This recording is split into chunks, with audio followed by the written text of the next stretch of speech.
This podcast is a member of the Voices of Wrestling Podcasting Network. Visit voicesofwrestling.com to hear the rest of our great podcasts, as well as show reviews, columns, opinions, and updates across the world of wrestling. Very, very, very, Becky, Becky, Becky, Pishy, Pishy!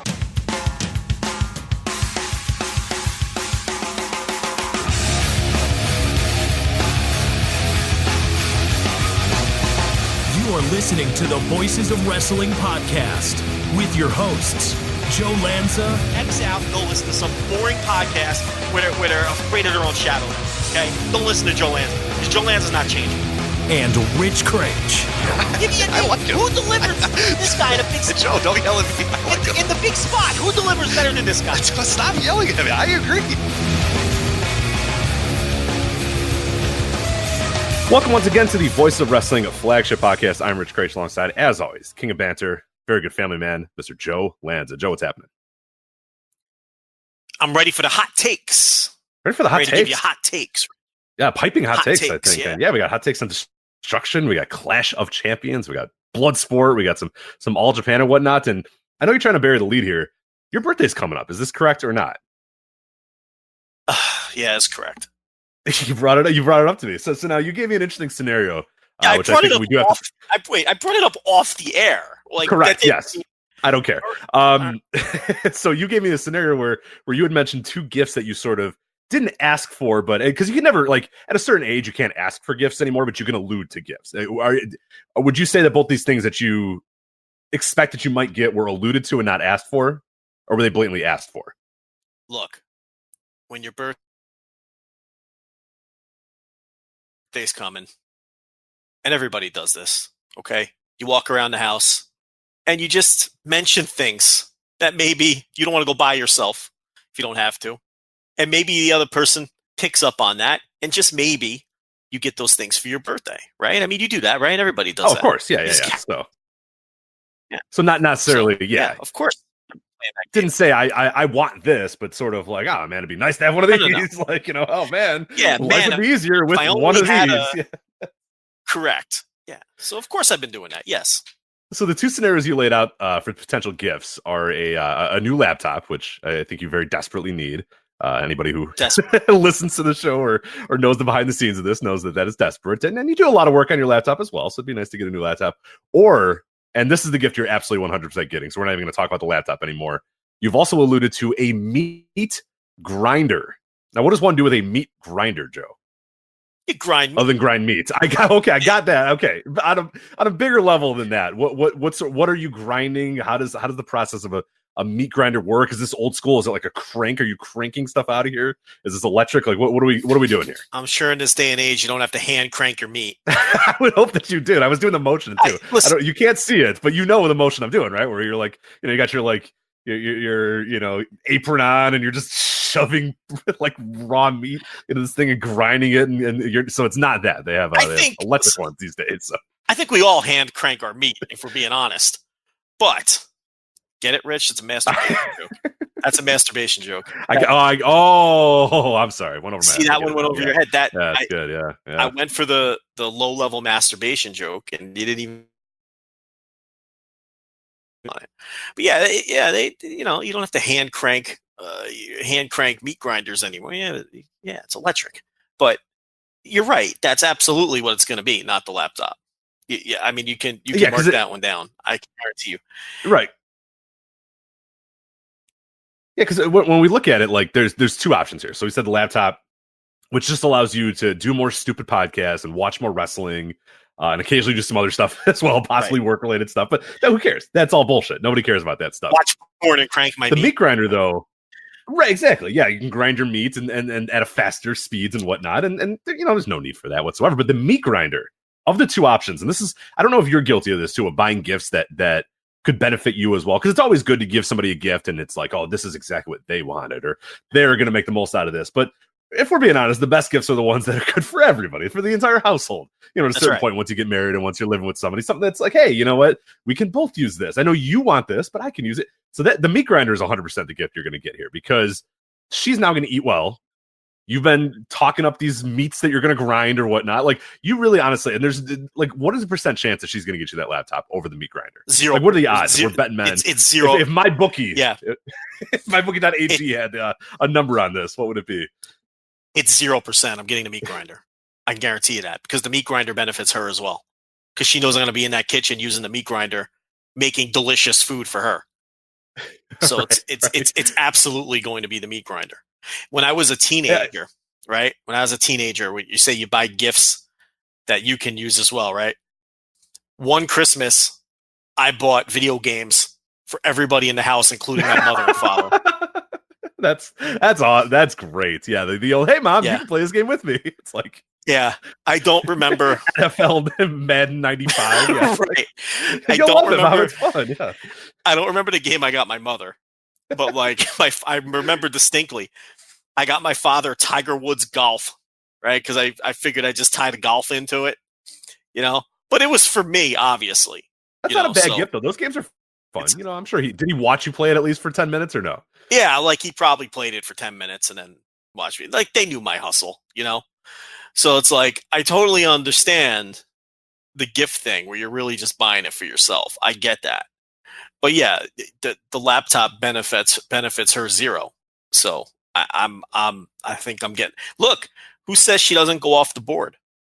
That's true too. It's risky. The off the board thing is risky. Are you and I guess it's a good question to kind of follow up with. Are you somebody that would appreciate an off the board one, or do you kind of get your mindset? Okay, I want like these certain things that I've been alluding to, and if she goes off the charts, are you going to get not mad, but like disappointed because you really got your heart set? Like after this conversation, you're thinking about that meat grinder, Joe. You're going to go to bed with visions of prime rib burgers dancing in your head, and you might wake up to not that. And are you ready for that? Rich, I really need the laptop.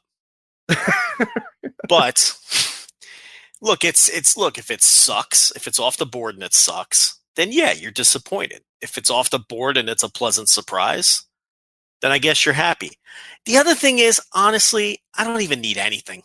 It's like the whole fucking thing where you got to open it and everyone's looking at you. I'm not a big fan of that. I'm gift agnostic. I could definitely like, I even told I think the last time my mom was over, I was just like, you know what, Christmas, let's just not even like do like, I need to buy a new car. And so just like, don't just hand me some money and call it like, I don't want gifts. I don't want to watch people watch me open gifts. Like, it's all weird. I don't like the attention and it's just stupid. It's just me going to stores to buy shit for you and you going to stores to buy shit for me. It's like, forget it. I don't need anything. I don't need anything. I really legitimately in my life do not need a single thing except for a new car. That's it. Like everything else is fine. And if I want it, I could just get it because I'm an adult. So yeah, I really don't want for much. I really need a laptop though. Like I really need one. This is getting bad. I can't use. See, are you the kind of guy? I don't know. Do you have a laptop for work, or your job doesn't really no do everything? Okay. Yeah. So my job gives me a laptop, right? But I legitimately refuse to use it for anything but work. You know what I mean? So I never have even logged into a personal email on that thing. Like I just keep it straight down the line, separate. I don't risk anything on the work. Yeah, you're not grinding any meat on that thing for anybody in your HR department to look at and go, oh boy. Absolutely call not. Call Joe for a meeting on Wednesday. So eventually they're going to get that thing back. And as you know, you can't really remove anything permanently from a hard drive. So I'm not doing anything on there that isn't 1,000,000% work related. The laptop I'm using right now to record this thing is there's masking tape. This thing is like literally in pieces. It's something else. Rich, I really need a laptop. Maybe you can pony up for Lance's birthday. I'm thinking right? about it. Maybe Yeah. Send you a laptop and a new microphone, and I'll be all set to go. So I will definitely use voicewrestling.com. You with this microphone, you very badly want me to get a new microphone. Maybe that's what I should have hinted around the house, right? I got a microphone for Christmas. This microphone has served me well. Yeah, Michelle got me this microphone that I have right now. So that's I would have never thought to ask her or allude to it, but it just popped up one day. Nice brand new microphone. But maybe I'll do that. Maybe the myself and the listeners can pull together. voicewrestling.com/Amazon purchase there. All I care about is if no matter what she bought for you, I hope she used that Amazon link. So That's all I hope. I know she's pretty good about it, so I hope that if I see it, well, I can. Ooh, I wonder if I can actually see what you're getting. I wonder, like. That's a good point. You might be able to see what I'm getting. Hold on a minute. One sec. I'm not going to tell you what it is, link. But I want to see if I can see it here. So I've got Amazon. Let's steal a bit from between the sheets, but here we go. We had the bit first. I've got Amazon packages coming to this house daily, so I didn't even think of that, but it was probably one of those was my meat grinder that I wish was a laptop. Yeah, I won't reveal the actual answer. I just want to know for myself. But see, this is the absurdity of it. I'm just going to go buy a laptop that they have. Right, whichever one. If she buys you a laptop, you're going to buy the meat grinder. If she buys you the meat grinder, you're going to buy the laptop. Yeah, so I'm going to. Yeah, exactly. Anyway, we're not just going to talk about meat grinders and laptops here today. We're also going to talk about some other. Did you find a gift? So unless you're getting New Balance shoes or Diablo 3 for the Nintendo Switch, no, I do not believe. You might not be getting any of these unless you're getting New Balance shoes. Are you a size 14, Joe? No, I'm not. Okay, then I don't think those are some enormous. I want to know who that is. I saw that. My God, 2E too, 14 too. So wide 14. Oh my God! Wow, that is an enormous. Who are you with the giant feet? Because it's a listener, obviously. Correct. So they're listening to us bury their feet right now. But size 14 double E? What the fuck? Like, is Giant Baba a listener? What is going on here? Those are some enormous feet. Didn't actually work all that well. Flyby hangover cure and prevention pills, so you can prevent hangovers. I don't know. You're a man who doesn't drink, so I don't think hangover prevention pills. Yes. So that is awesome, and they bought it on our link. Yeah, that's good. That's good stuff. VoiceWrestling.com/Amazon. You can buy stuff, and then we could bury you on the air and call you fat or say that you have big feet or something like that. So it's remember, great. Yeah, really remember when I talked about the Rhino XL dick pills, and then somebody bought a 6-pack of Rhino XL dick pills? Yes, they did on Amazon. So it's like Blue Chew. We're right here. I know you idiots. Yeah, you got it. We have already proven that we can sell dick pills. We can sell dick pills. Absolutely. So I don't know what they're waiting for. You get a pack of 24 of Blistex lip balm. That'd be a good gift. Be good forever. Be good for years. 24. 24? 24 pack of Blistex lip balm. That's pretty awesome. Why does that come in a pack of 24? I don't know. I mean, you're good for the year, though. I mean, think about it. If you're maybe somebody who uses it pretty often, that package, you're good now. You're not running out to Walgreens or any corner store or anything to get lip balm. You're good. You're good the rest of the year then. How chapped are your lips? That's a great question for our man with the 14. 14. Are you a leper? Why do you need that much lip balm? I mean, what's happening here? Holy shit! There's a drain opener, which I think I might have bought that. That might actually be. I actually redid some of our drain openings, so that may have been me. But anyway, there's that. I'm trying to think any other, not really any other fun ones here. A George. Are you a George Foreman grill guy or no? Have you long since? No, listen. I will still throw a slab of meat on a Foreman grill. Absolutely. Well, that might be what you're getting, sir, because somebody bought a George Foreman 4-serving removable plate grill and panini press. And I know I'm looking at your family right there. 2 kids, TLB, you, 4-serving. I think you might be getting a George Foreman grill. So yeah, remember you said $22. That'd be a shit. Yeah, remember how you said if they go off the board, are you disappointed? I'd be real disappointed if I got that Foreman grill. Real disappointed. Serving panini press. Well, that might be it. So hopefully I didn't. Hopefully, I didn't ruin it there, but there you go. Spoilers. Yeah, sorry, but no meat grinder or laptop. But maybe she couldn't find a laptop. Who knows? We'll see what happens. But anyway, again, we have a lot to get to today. We're going to talk about the Destruction shows.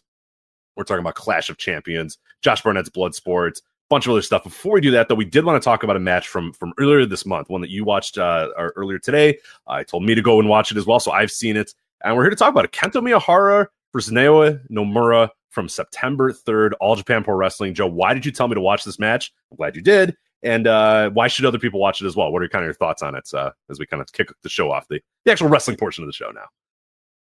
Well, it was fucking great. I mean, every Kento Miyahara title defense this year has been great. All of them.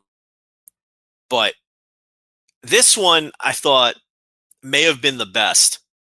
and he's had some great ones. But I thought that this was such a huge match for Nomura, and I think that this and Miyahara, he successfully defended the title, and Nomura lost. But I think this was a real good positive step for Nomura. I think I'm almost ready. I'm almost to the point where I'm going to say I'm ready. I think Nomura could win the title now. And I wasn't ready to say that after Champion Carnival. And, it's now after that match, I think that, like, if they built him back up in a few months for another title shot, I don't think it would be a terrible move to put the title on him, which I feel like I never would have said that. Never would have thought I'd be saying that 6 months ago. And I think Nomura at this point, because he's the story here, not Miyahara. Miyahara, we all know, is great. Mm-hmm. And I thought that he was awesome in the match. I love this subtle heel he does, because I think it helps guys like Nomura when the fans... It's almost like Miyahara is telling the fans, it's okay, you can root for this guy. Do you know what I mean when I say that? It's like... It's like a little subtle nod, like you can get behind, and Nomura needs the fans behind him. No, Miyahara doesn't need that anymore at this stage. So I like how he works that way, and I like how he worked that way in this match. And I feel like at this point, Nomura has just blown past Jake Lee, where it isn't even worth talking about anymore. Like, they're not even close at this point. Like, they were neck and neck, and then maybe one would inch ahead of the other, and then it looked like kind of Nomura would blow past him, and now that he has. I'm interested with your take on that, because I just feel like Nomura is now forging a crowd connection that Jake Lee just continues to struggle to get to. So what do you, well, I guess what'd you think of the match? I mean, I almost went the full 5 on this, which means that I didn't, because if I'm saying that I almost did, if I have any doubt, I'm not, like, I don't think it was one of the greatest matches I've ever seen. So I didn't go the full 5, but you know what? I wanted to, like, I really, really wanted to, because I, just, opening it up with that spot on the outside with the corner post, and then Miyahara selling the body the rest of the way. And then the closing stretch with Nomura, again, just, avoiding the straitjacket German and all that. And then Miyahara not finally catching him. And we always brag on how it feels like he's holding these guys up in the air for a fucking eternity before he drops that hammer on him with that German. And there's always such drama. The fans are always squealing and screeching. It's just such a great atmosphere. And I really think Nomura gained so much from this match. So what did you think of it? Yeah, no, I really loved it as well. And I think one thing that I really did like about it as well, and it speaks to your point, and I think the point that a lot of people got when they were done with this match is Miyahara, it was passing of the torch is maybe not the right term, but like getting as close to allowing the passing of the torch to happen. Does that make sense? Like, he didn't lose to him. He didn't have Nomura win the Triple Crown over him, but it was as close as you get. It was basically Miyahara saying, look, this guy is coming. This guy is going to be the next guy. He is going to beat me sometime soon. So get ready for it. Get behind this guy. You felt that in the match as well, because one thing that I really liked about this, and in prior matches that these guys have had, Miyahara is kind of prone to doing this in his matches too. And I love it, is that he'll take opponents lightly. He's Kento fucking Miyahara in All Japan. Like, he's the god. He's beat everybody. He's had this title forever. He's, had long reigns and stuff. So when he's in there against a guy that he deems him, unworthy of the spot, he kind of toys around with him. He plays around with him. He kind of, it takes him lightly. And in this case, he briefly took Nomura lightly, but then almost immediately got over that. And almost immediately started being aggressive Dick Miyahara, who wasn't kind of playing around with this guy, but realizing, oh, dude, I got to like beat the fuck out of this guy. So he really went like vicious with it. Like, he really made sure that it wasn't this kind of toying around and playing, because Miyahara is prone to doing that. And I like that story. I love when some of those matches go over 10 minutes of him just kind of like showing off or kind of having a good time or whatever, then realizing, oh shit, I better put this guy away, and then putting him away. That's sort of the default as of late, the Miyahara story, which is fine. I like that story a lot. This one was like much quicker it got to the action, and much quicker it got to the point where Miyahara was like, oh fuck, like, I can't take this guy lightly. Like, he's going to come out of Cork and Hall and beat me for this Triple Crown. So instead, you had Miyahara sort of adapt and not be sort of lackadaisical or playful, but just be an asshole, just an out and out asshole to this guy, and do everything he can to sort of beat him. So in a way, sort of showing his superiority, but not necessarily in the way that like he didn't show respect to Nomura, to show that like I'm still better than you, but fuck, man, you're giving me all I can give you, so I'm gonna work and try to get it. And like you said, just kind of build, and then you get to that finishing stretch, which is just awesome because every single kick out, there was a maximum, I believe is what Nomura calls it, the Death Valley driver. Is that correct? I think it's called maximum.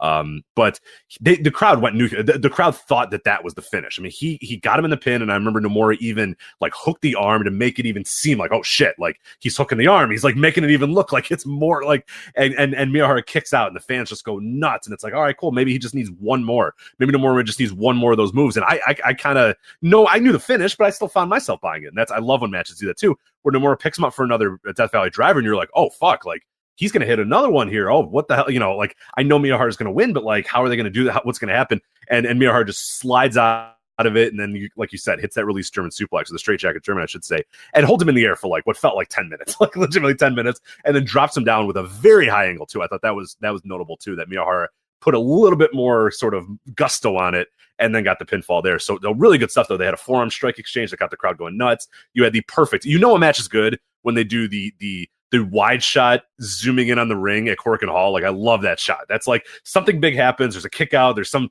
moment that the crowd's going nuts for, and they do the thing where they'll go wide, and they do it in New Japan. They do it almost, Noah does it too. Dragon Gate will do it sometimes too, where they'll go wide and then they'll just slowly zoom back in on the ring. And that's like, oh shit, like this has been awesome. Feel this moment, get involved in this moment, like feel like you're here. And I love that camera shot. And this match definitely lived up to it. So I'm with you. I don't know if I can go 5 stars, but like I'm 4.5, 4 3/4. I'm right up there. I mean, it's one of the better matches I've seen all year, and a match that I really, really loved. I just couldn't go all the way on the 5 for it, but I wouldn't argue with anybody who did. And I'm sure people that really watch, every single All Japan, show that makes tape might find this even better because they're really invested in the Nomura story. But me, just a guy who, watches kind of some of the big matches, watches kind of the hype stuff, I still bought into it too. And they did a great job in this match of really letting you get into the Nomura story. And by the end, there was no way that you were rooting for Miyahara. You wanted Nomura to hit that maximum and pin this guy for the 1, 2, 3.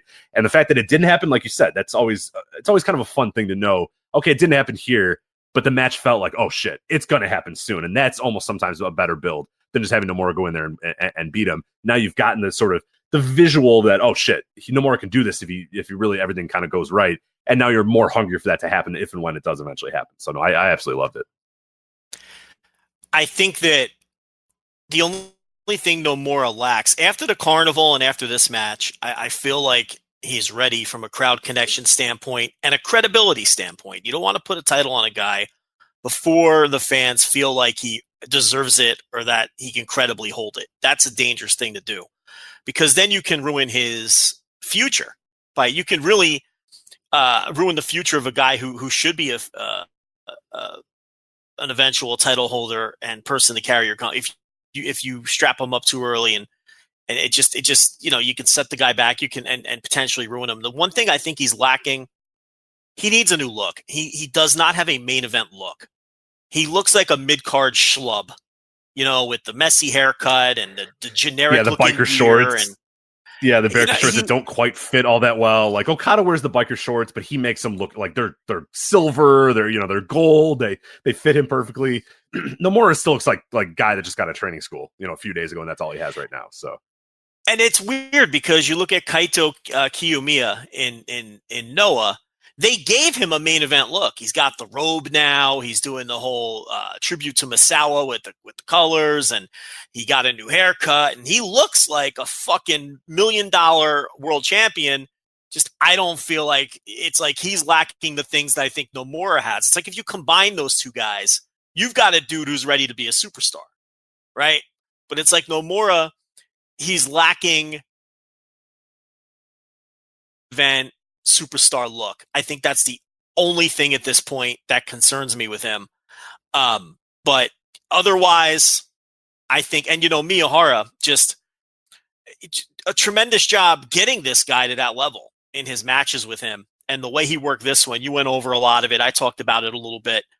But Miyahara, this year, this is why he's peaking as a worker this year. It's like he's working with that edge that he never had before, and he's got that. He doesn't wrestle like just the pure baby face, struggling to beat these guys like Suji Ishikawa and Zeus and all these, veteran dudes. Like, he's different this year. He has an edge to him. He's the fucking man, and he knows it. It's kind of like what you were talking about. And he does kind of, he's an asshole sometimes. And that works. And what he's doing is he's not just getting himself over anymore, which was kind of the story of the last couple of years. Absolutely. Now he's so good that he knows what he has to do to get his opponents over and get a guy like Nomura over. Right. I think one thing that I always liked about Miyahara those prior few years, and not kind of interrupt your point, but it always felt like, and he would do this when he came out too, it was like, I'm here, let's go along on this journey together. Like, let's grow All Japan together. I will lead us to the next, like, he'd come out and like tell fans that they weren't being loud enough. You know what I mean? He would go to the fans and say, come on, make more noise.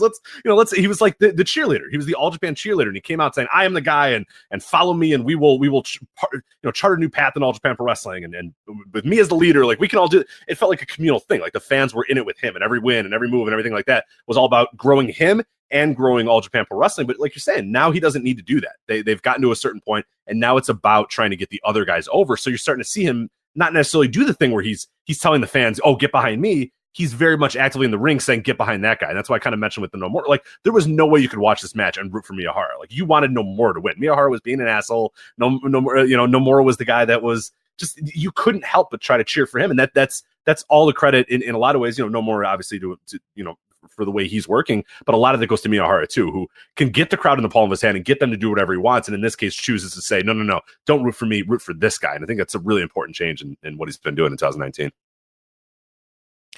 Yeah, I think Nomura should win the next one. I don't know when they should do it, but I do think he should win the next one. And I am so over Jake Lee. He can fuck around with the dopey All Asia tag titles with Iwamoto, and just, there was opportunity there for a guy like Jake Lee, who has all the tools and has the size and everything else, to grab it by the throat in a company which is dying for guys to step up and become and fill spots and become a star, because they desperately need it, because your Ishikawas and your Suwamas, I mean, these guys are, 40 years old and, on the downsides of their careers. And it's like just a company dying for people to step up. And the opportunity was right there for that guy. And he never grabbed it by the throat, and he always looks disinterested. He very rarely delivers when he's put in the big spot. And Nomura is the guy who just came up and basically took his spot, and he's earned it. He's absolutely earned it. And, I at this point, I do believe that if they wanted to pull the trigger on him, I wouldn't have any problem with it. And I think it would work. So, I expect Nomura to be a legitimate fixture in the mix. And then, at that point you look and see, okay, did the guy draw? I mean, this match did 1,300 in Cork and Hall. It's not an incredible number, but it's not a disaster either. Maybe next time out, after this match, as they continue to build him up, he can do a stronger number in a title challenge. Maybe you don't even do it here. And then you go from there. But very encouraged by this. I'm all about Nomura now. I feel like he's ready. I feel like, if I'm running this company, if I'm booking this company, I'm not even thinking about Jake Lee anymore. It's just, he is what he is. He just, and he's a nice guy for your mid card now. And as we've talked about, he's not even that young anymore. Okay. It's not like Jake Lee is 30 years old now, Rich. Yeah, which is insane. Yeah, that is kind of nuts. Like we were just I know. It just seems like I was just yesterday drafting him in our Alan 4L Pro draft, the Joe Gagney special there on the F4W online. We do our Christmas special. Yeah. 5 years ago when he was 25, right? And it looked like he had I know, it's like the it's world not, his feet, yeah. Right. It's just not going to happen with that guy. Right. And now Nomura is the one. He's 25 years old. This is the perfect time to start building them up. And I think he's the guy.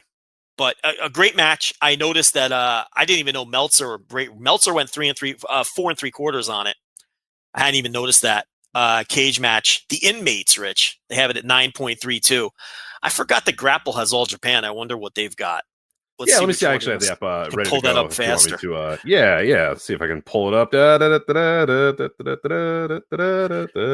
Oh, to. I clicked the wrong You thing. have to if Yeah. you're gonna fill the air with You have to awful make humming of a noises. tune, then you may as well just leave dead air. I mean, it's awful with your humming a tune.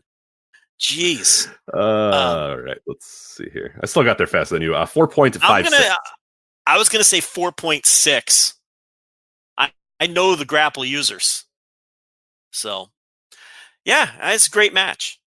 September 3rd show, Cork and Hall. Yep, and if you go to All Japan Go TV, check that out. if you go to All Japan TV as well, they have it as a featured video as well. So they have their little scroll bar that goes through, and I think there's one of the more recent shows, and I think the second or third scroll is the show. So you don't have to go look around. They know it's an important match too, and they know it's a good match too.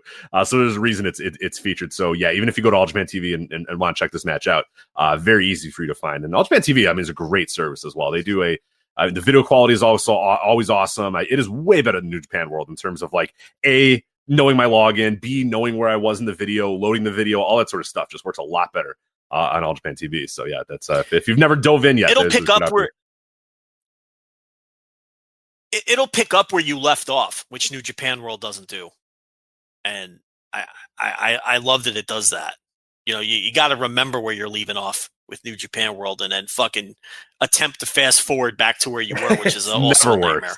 Yeah, but it's always awful. And you always either go past the finish and you just watch like the winner holding his hands up in the ring and you're like, fuck. Or it's like way back and you watch 5 minutes and then realize you've already watched that 5 minutes or whatever. And you're like, well, okay, well, I've already watched the 5 minutes again another time. So I might as well, I got that recently when I tried to go back and watch the fucking God Yoshihashi Ichi, which we'll talk about obviously here in a little bit. And I fast forward and I'm watching it. Joe, I went and rewatched like 10 minutes of that shit show again, the second time in a row, and I'm halfway through it, and I'm like, this looks familiar, but I could have just been like whatever. And then a spot happened, and I'm like, motherfucker, I've seen all this already. God damn it!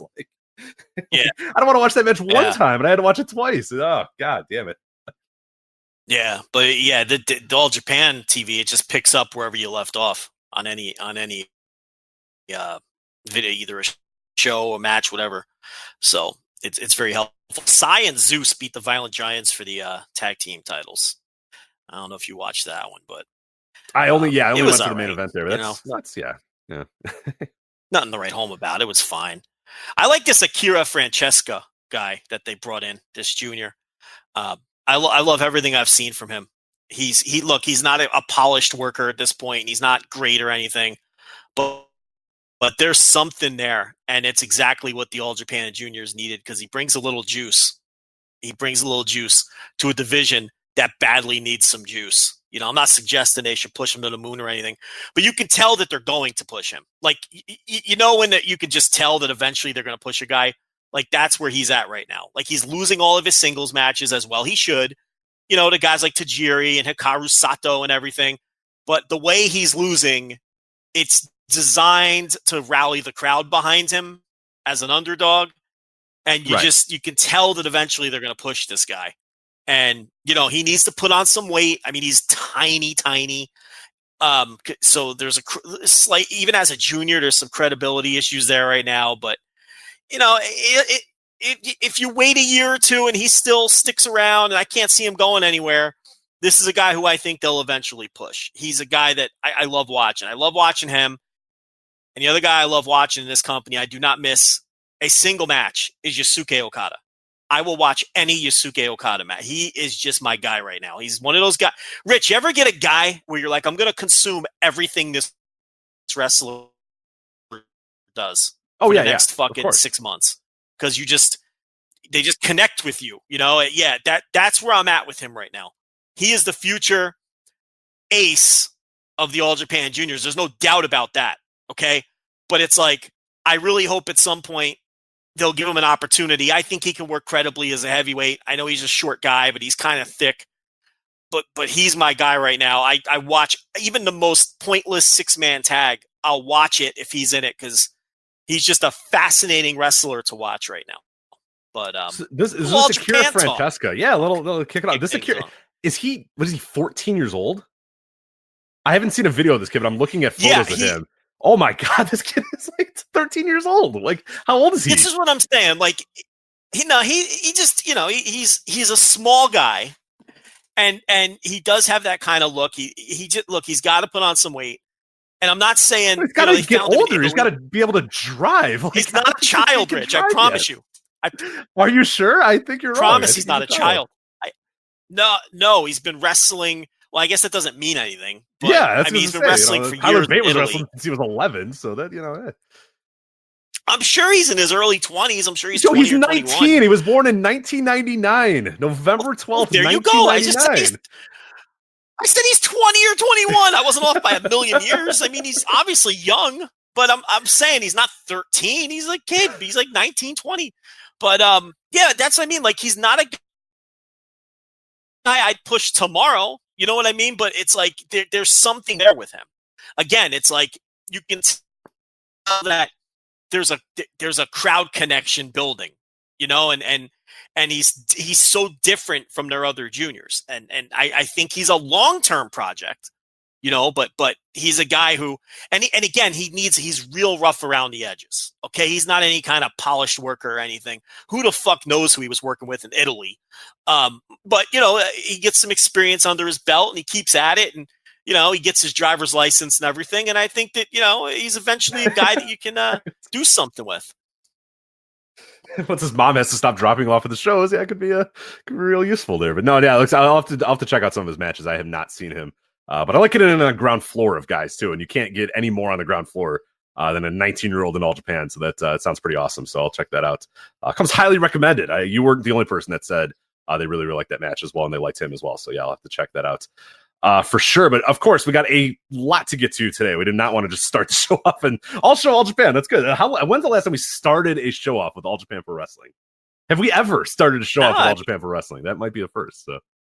Probably, but usually, we'll throw it in a bouncing around Japan or do it on the back end or something. But I don't remember starting with it. Kicked it off this week. But anyway, we got Destruction. We got 2 Destruction shows. We got one coming up as well. We got Josh Barnett's Bloodsport 2, which we're going to talk about, Clash of Champions. But before we do that, Joe, you want to let the people know about our sponsor this week, mybookie.ag. Listen, Rich, at the end of a hard week, you know what's great? It's great to sit down, take some time off, kick your feet up, and watch a little football. Okay? There's nothing like an NFL Sunday. Listeners to the NFL Intelligentsia, we talked about that last week, patreon.com/Voices of Wrestling. There's just nothing like an NFL Sunday. Game-winning touchdowns on 2-minute drills, running backs racing down the sideline with no one to stop them. There's nothing like it, Rich. And there's no better way to make the NFL games even more exciting than to put a little scratch on them. So do the smart thing. You go to mybookie.ag. And no one gives you more ways to win than they do. MyBookie's got the fastest payouts and better lines than any other sports book. Rich, I follow the lines. Oh, absolutely. You do. All throughout the week. NFL Intelligentsia, you're ready. You're ready to go. That's right. I'm always looking for value. Okay, they got the best lines. They've got the fastest payouts. And don't forget, where you're betting is just as important as who you're betting on. And MyBookie.ag is the best in the business. It's where Joe Lanza gambles, and it's where you should too. Rich, there's no need to bet with a guy down on the end of the block anymore. You don't need I know, you're right, Joe Lanza's former occupation. You just need mybookie.ag. And let me tell you, I wouldn't be telling you to bet with these guys if they weren't the best. So do the smart thing. If you're going to bet this NFL season, this football season, bet with MyBookie. If you're the kind of guy that likes to bet a little and win a lot, they've got parlays, Rich. Okay? If you're the kind of guy that likes live betting, they've got live betting, Rich. Join now, and MyBookie will double your first deposit. Did you hear me, Rich? I think I did, but reiterate again, because that doesn't seem right. That's impossible.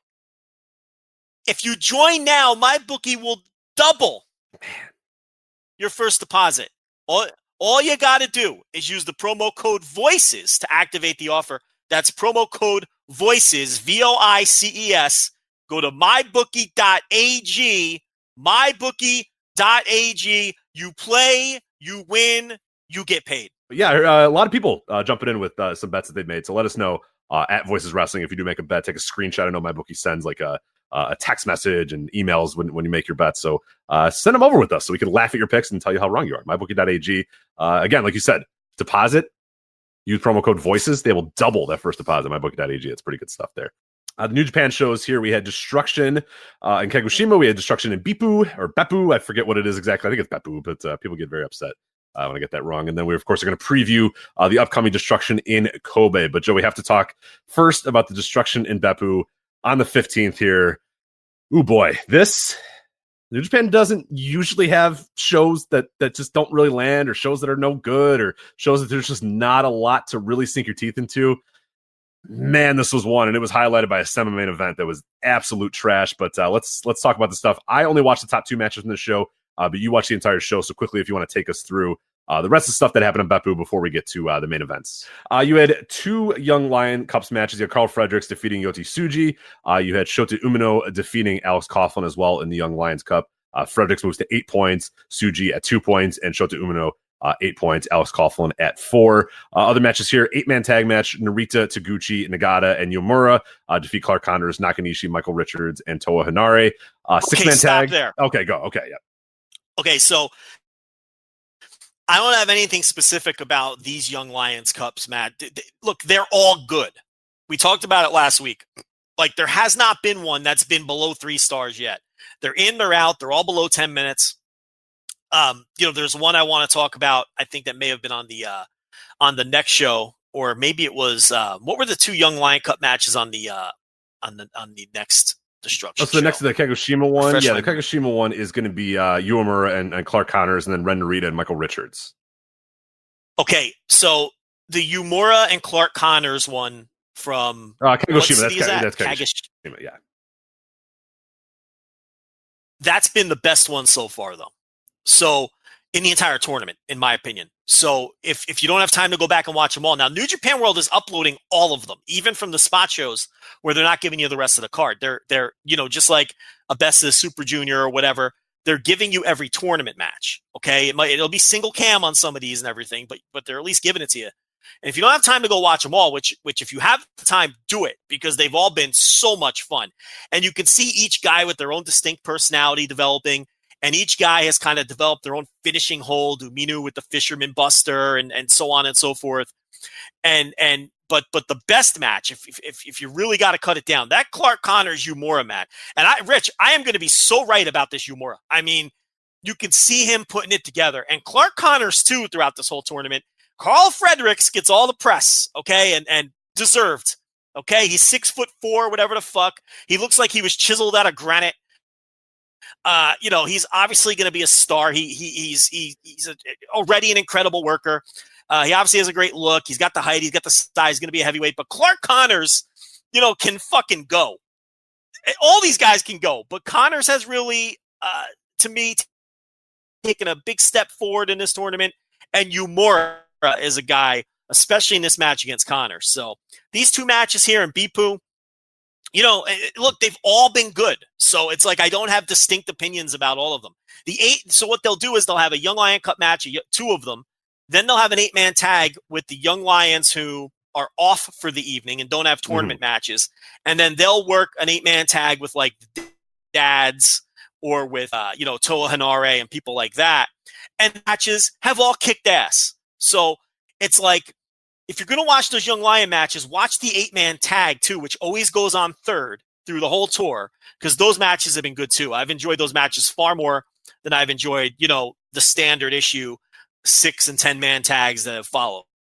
So, the Young Lions Cup has been, just fantastic. I mean, it's just been so fun to watch and to watch these guys wrestle and develop. Yeah, I'm still unfortunately a little bit behind that, and I'm starting to kind of chip away a little bit here, but I'm hoping that what I can do is kind of carve off some time the rest of this week and just watch them almost every one that I can, like you said, because you're seeing those spot shows and you're seeing these other ones. I'm at a point now where I think I could just go. I've watched like a few here and there, but I really just want to go back to the beginning and watch every single one of them. And the good thing is they're like 7 minutes, 8 minutes or whatever. So you could really like realistically just sit down for a couple hours and get them all knocked out. So that's hopefully what I'm gonna be able to do the next few days, because I'm really excited about the stuff I have seen so far.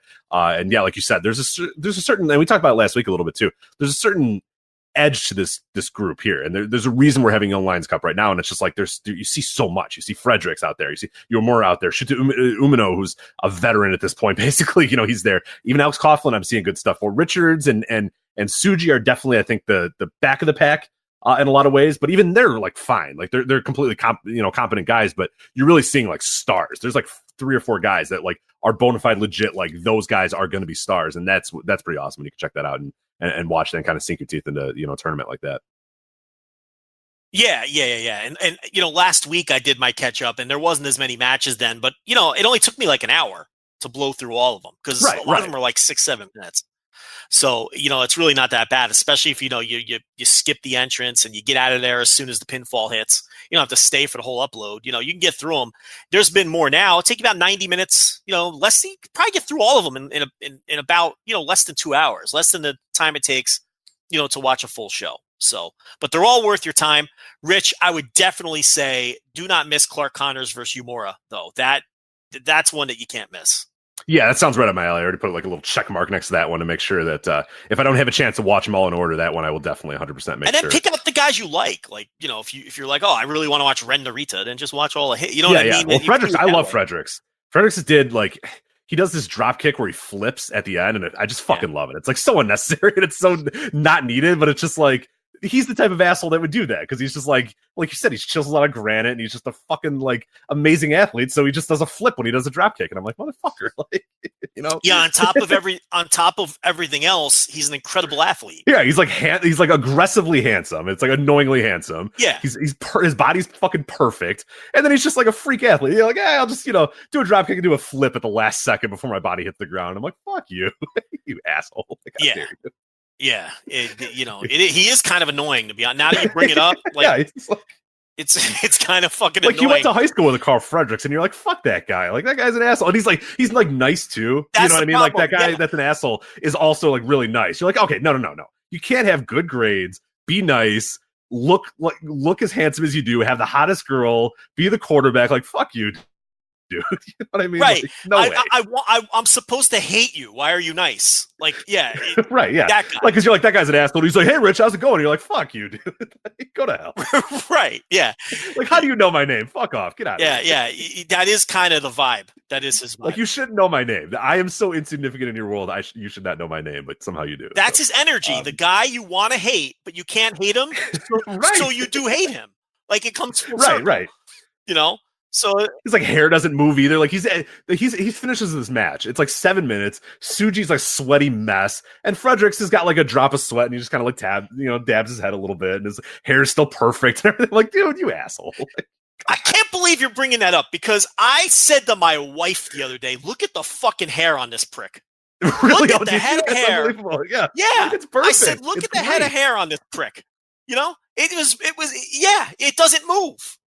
And there's no product in it. It's just sits he on wakes his up head like that. Yeah, move. this asshole wakes up like that. Yeah, it's stupid. He just rolls out of bed and his fucking hair looks like that. That might be the most annoying aspect of this man. Right. I'm in a mirror for fucking 12 minutes with fucking putty and everything else just to, do it. This guy, I'm telling you, his hair is the most annoying aspect of him. It's thick and it's vibrant. He must be using he must be using fancy shampoo. He's got to be to get. He probably isn't. No, he's probably using Pert, or he's using fucking. He's definitely using a 4. No, he's wearing he's definitely using the 3-in-1 thing, where it's a shampoo, conditioner, and body wash. He just shows up to the shower. That's all. I have specific. My bathroom is essentially the same thing as you. I have this very specific shampoo that I have, and this very specific conditioner I have, and all this sort of stuff that I try to craft it perfectly, and all this stuff to make my hair look even just to walk out of the house, just to make myself feel like I can actually walk out of the house. I have to go through all that effort. This asshole, like you said, he uses Pert 3-in-1 and just squirts it all over himself, and he's ready to go. And it's dude, come on. Yeah. I'm glad you brought up the hair. It really is the most annoying aspect of this human being. I love him, and I also hate him. Yeah, I'm just very, very envious of him. He's got it all. But that's Carl Fredericks. But anything else on these tags, or you want me to kind of blow through these real quick? No, and then the middle portion of the card. Well, I mean, we should talk about it was Liger and Roppongi 3K, against Dookie, Minoru Suzuki, and Yoshinobu Kanemaru. They're continuing the Liger Suzuki thing, which I think we thought they might drop, but it clearly looks like that'll be the Dome direction now. I think that's fairly obvious. Right. They've gone so far at this point. And I know you and I, we talked about this, God, what about a month or two ago of, is this the thing that we should do for Dome? And it was like, well, no, it's already hot and heavy right now. Like, let's just do it, now, and then Liger can do some other stuff. But at this point now, we're getting to, mid-September, almost the end of September. It's like, you know what? Yeah, at this point, just hold it off for Dome. Like, there's no need now to like blow it off on some random ass show. Like, I thought maybe there was a way to do that, like on this tour or something like that. But we've gotten so close now that, and they've done such a good job of keeping it sort of fiery and keeping it still sort of like passionate or whatnot. So I say, yeah, why not just hold it off to Wrestle Kingdom? I guess I think there's more you could do with Liger at Wrestle Kingdom, and if this is the direction they've chose, I can't hate it. I mean, they've definitely given him a great direction to go out with, but it does. I don't know. It just, to me, it feels like there should have been much more that Liger did in his final year, but it's all right. This is still pretty awesome, regardless. Yeah, I mean, I won't have any issue if that's his Dome match. I think that's a great match. I think it's interesting, and I think obviously they're doing a tremendous job building it. So I won't have an issue there. As far as his final year, then they're not doing a ton with him. I mean, I hate to repeat this talking point that's probably a lot to do with him too. I don't get the sense that he cares, and he probably turns down a lot of ideas. I mean, he works all of these farewell matches. Like, he just worked a farewell match in 0-1, and he wasn't even like, he didn't score the pin. Like, he was totally not involved in the finish. We saw him at the G1 in Dallas in a meaningless tag, and they didn't even have him score the pin in that match. I just don't think he cares, and I don't think it matters to him. He worked his final Super Junior, and didn't he win like no matches, or he went like 1-7 or something? Yeah, something like that. It wasn't, yeah, and everybody kind of thought he was going to get like kind of the gold watch, like the Rocky run. Yeah, he never did. So it's like, I don't think, and during his last few years, where even times when they would push him, you'd always read stories of how he was like, didn't want that. He'd be like, whatever. It's like, it doesn't seem to be the typical superstar ego on him that someone with his stature in the business normally has, so I don't know if I put that so much on look.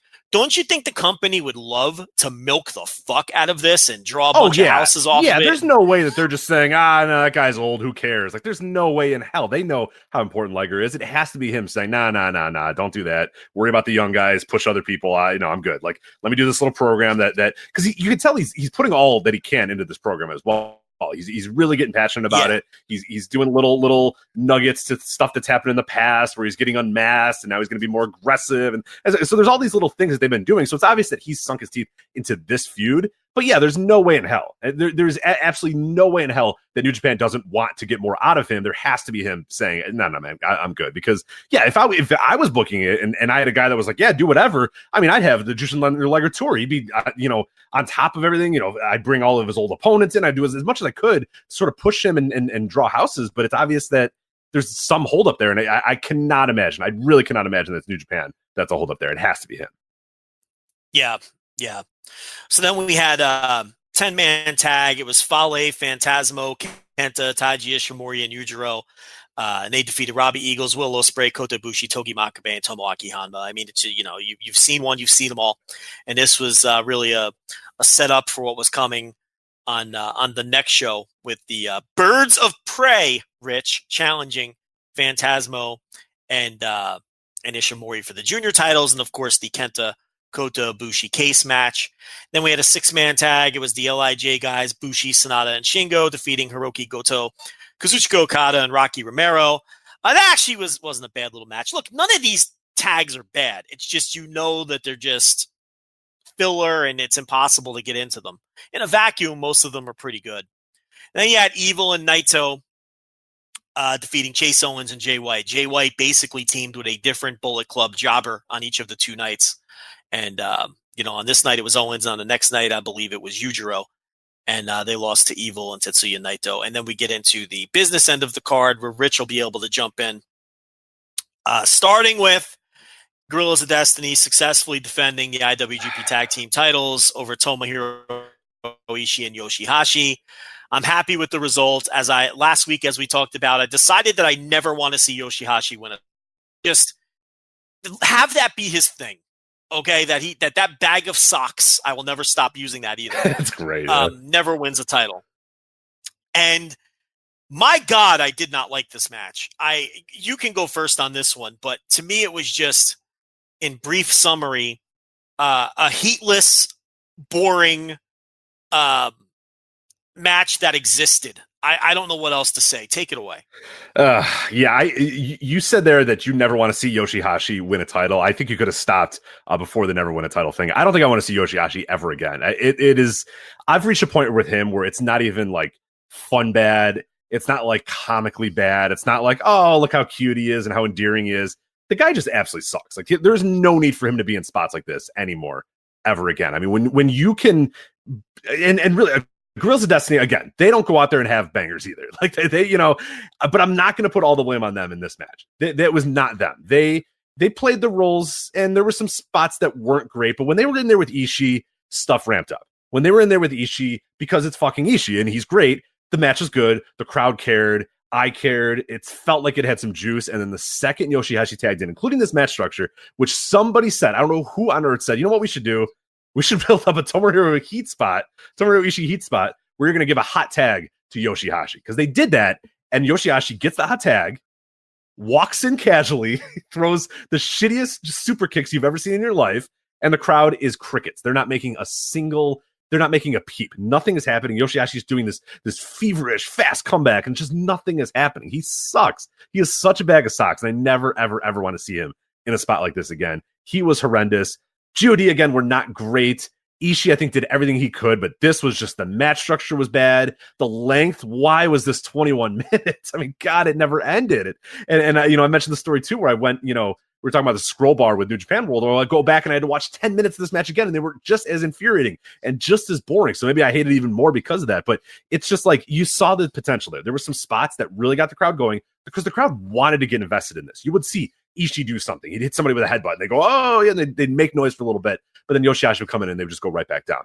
Or Tamatonga would do some boring ass shit for 5 minutes and nobody gave it, and there'd be little stuff like that where it would just drag the crowd down, and they just never cared. And then finally, mercifully, it was over, but it was over because somebody interfered and then somebody held the tights and pinned Yoshihashi. So we waited 21 minutes for Tamatonga, I believe, to roll up Yoshihashi and hold the tights via distraction to retain their titles. And it was just like, God damn it, I'm never getting those 21 minutes of my life back ever again. It's just, this stunk. God, this sucked. I'm not letting anybody off the hook for this. I just thought it was dull. And, normally Yoshihashi is a good hot tag, but he wasn't here. But yeah, I mean, the whole dynamic of this tag team is like Tomohiro Ishii and his little buddy. And you kind of would rather see Yoshihashi take the beating and then Tomohiro Ishii save his little buddy. So yeah, that was backwards. But, Guerrillas of Destiny did the impossible, and they had a boring match with Tomohiro Ishii. And that's really hard to do. So, I don't think this was an awful match or anything. It was just dull and uninteresting and, mostly boring. And, Guerrillas of Destiny, every now and then, once or twice a year, they have like a really shockingly great match. And then the rest is what you saw here. And, it makes you long for the days of where like Killer Elite Squad would go out there and just have very good matches every time. And maybe they never had a great one, right? But write it down. It's going to be a very good match. And it was consistent. And these guys, maybe they top out a little higher than Killer Elite Squad, but it's so rare. And the rest of the time, it's just, ranging from bad to average. So, I don't know. I didn't like this at all. I saw this match get some positive reviews in other places, and I couldn't believe what I was reading and listening to. So, it didn't do anything for me either. Which brings us to Zack Sabre Jr. and Hiroshi Tanahashi, part 1000. I really don't know how many matches they've had. I believe the exact total is 77 this year is the exact total. Yeah. How many singles? 5 or 6 or something? I mean, is it even that many? I think legitimately, yeah. Let me actually legitimately. No, I mean, I think it is. Yeah. Let me actually find the legit number here because. Or go back to when really this feud or this rivalry started, which may have been last year, actually. where they've just had, because they had that match last year where everyone loved it and I was the only one who didn't like it. And I don't remember. And then since then they've had to have at least 5 or 6, counting that one. Yeah, once I fired it up here real quick, but yeah, it's a lot. I can tell you as I kind of sort through here. So they've had 8 dating back to 2017, but really, if you want to kick it off, so there's New Japan Cup final. If you really want to even stretch it that far back, was March 2018, but really everything got going March 2019 quarterfinal, and that time they've had 5 matches since then. They had the New Japan Cup quarterfinal, G1 Supercard, G1 Climax, Royal Quest, and now this Beppu one as well. So they had 5 this year. This year alone, 5. Yeah, so it is not. It's not. You're not. And then obviously, I said the final, the New Japan Cup prior. Yeah. I'm gonna cut. That doesn't count though. I mean, that was a completely different thing. But yeah, this year, March, April, July, August. So yeah, that's or August, September. That's quite a lot. Yeah. Yeah, I mean, I don't know. I just, on top of the fact that I never really loved them, there's a couple that I liked, but none that I liked the MSG one, and I liked some of the other ones, but some of them I didn't like at all. The first one they had last year, I remember at the time talking about how I thought that was the first big time Hiroshi Tanahashi main event that legitimately wasn't good since like 2009. Remember we reviewed it, and it's like, that's how strongly I didn't like that one. Some of the ones other than that one and the MSG were okay. They ranged all from okay to pretty good, maybe 3.5 range. And then it's like by the time I got to this one, Rich, I just could not get into it because I didn't want to watch it. I'm so sick of it. So I don't even have a rating for it. I don't even really have much to say. Wow. It happened. Okay. It happened. It's over. I'm glad it's over. And because I'm tired of repeating the same points. Okay, so I watched this match. The work is good because both of these guys are great. And unfortunately, I'm not emotionally connected to it, invested, or anything at all. So all of the good work doesn't matter. None of it matters if you're bored. And unfortunately, when I watch these two guys, I'm bored out of my fucking skull. So I don't know what else to say. Take it away, Rich. Well, here's where I shocked the world by saying, I like this one. This is one of my favorite ones they've had this entire year. I went 4.25 on this one. I'm gonna. I know you're stunned. And maybe it might be possibly that you just could not because I get that. There's some times where I watch a match and I just go in going like, I'm not gonna like this. I don't want to. You just you tune out. You look at your phone. You worry. Like I decided when this match came up, I was like, look, I'm gonna focus on this one.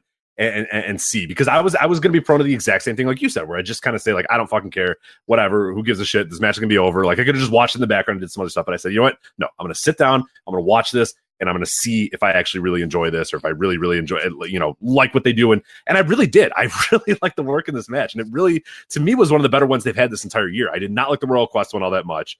The G1 Supercard match was good, but I didn't maybe like it as much as you did. Even live, it didn't quite click with me. And like you said, the G1 Climax one I think was legitimately like a bad match or whatever. Or maybe there's the New Japan Cup match. I forget which one it was that we talked about. Which one was that the legitimately bad match? The New Japan Cup or the G1?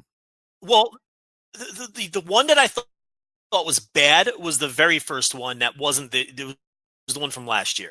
Is the one? The first time they wrestled each other. Yeah, that 34-minute one. Yeah, that's right. Okay, that one went on forever. Yeah, I legitimately thought that was like a 2-star match. I hated that match. It was so boring.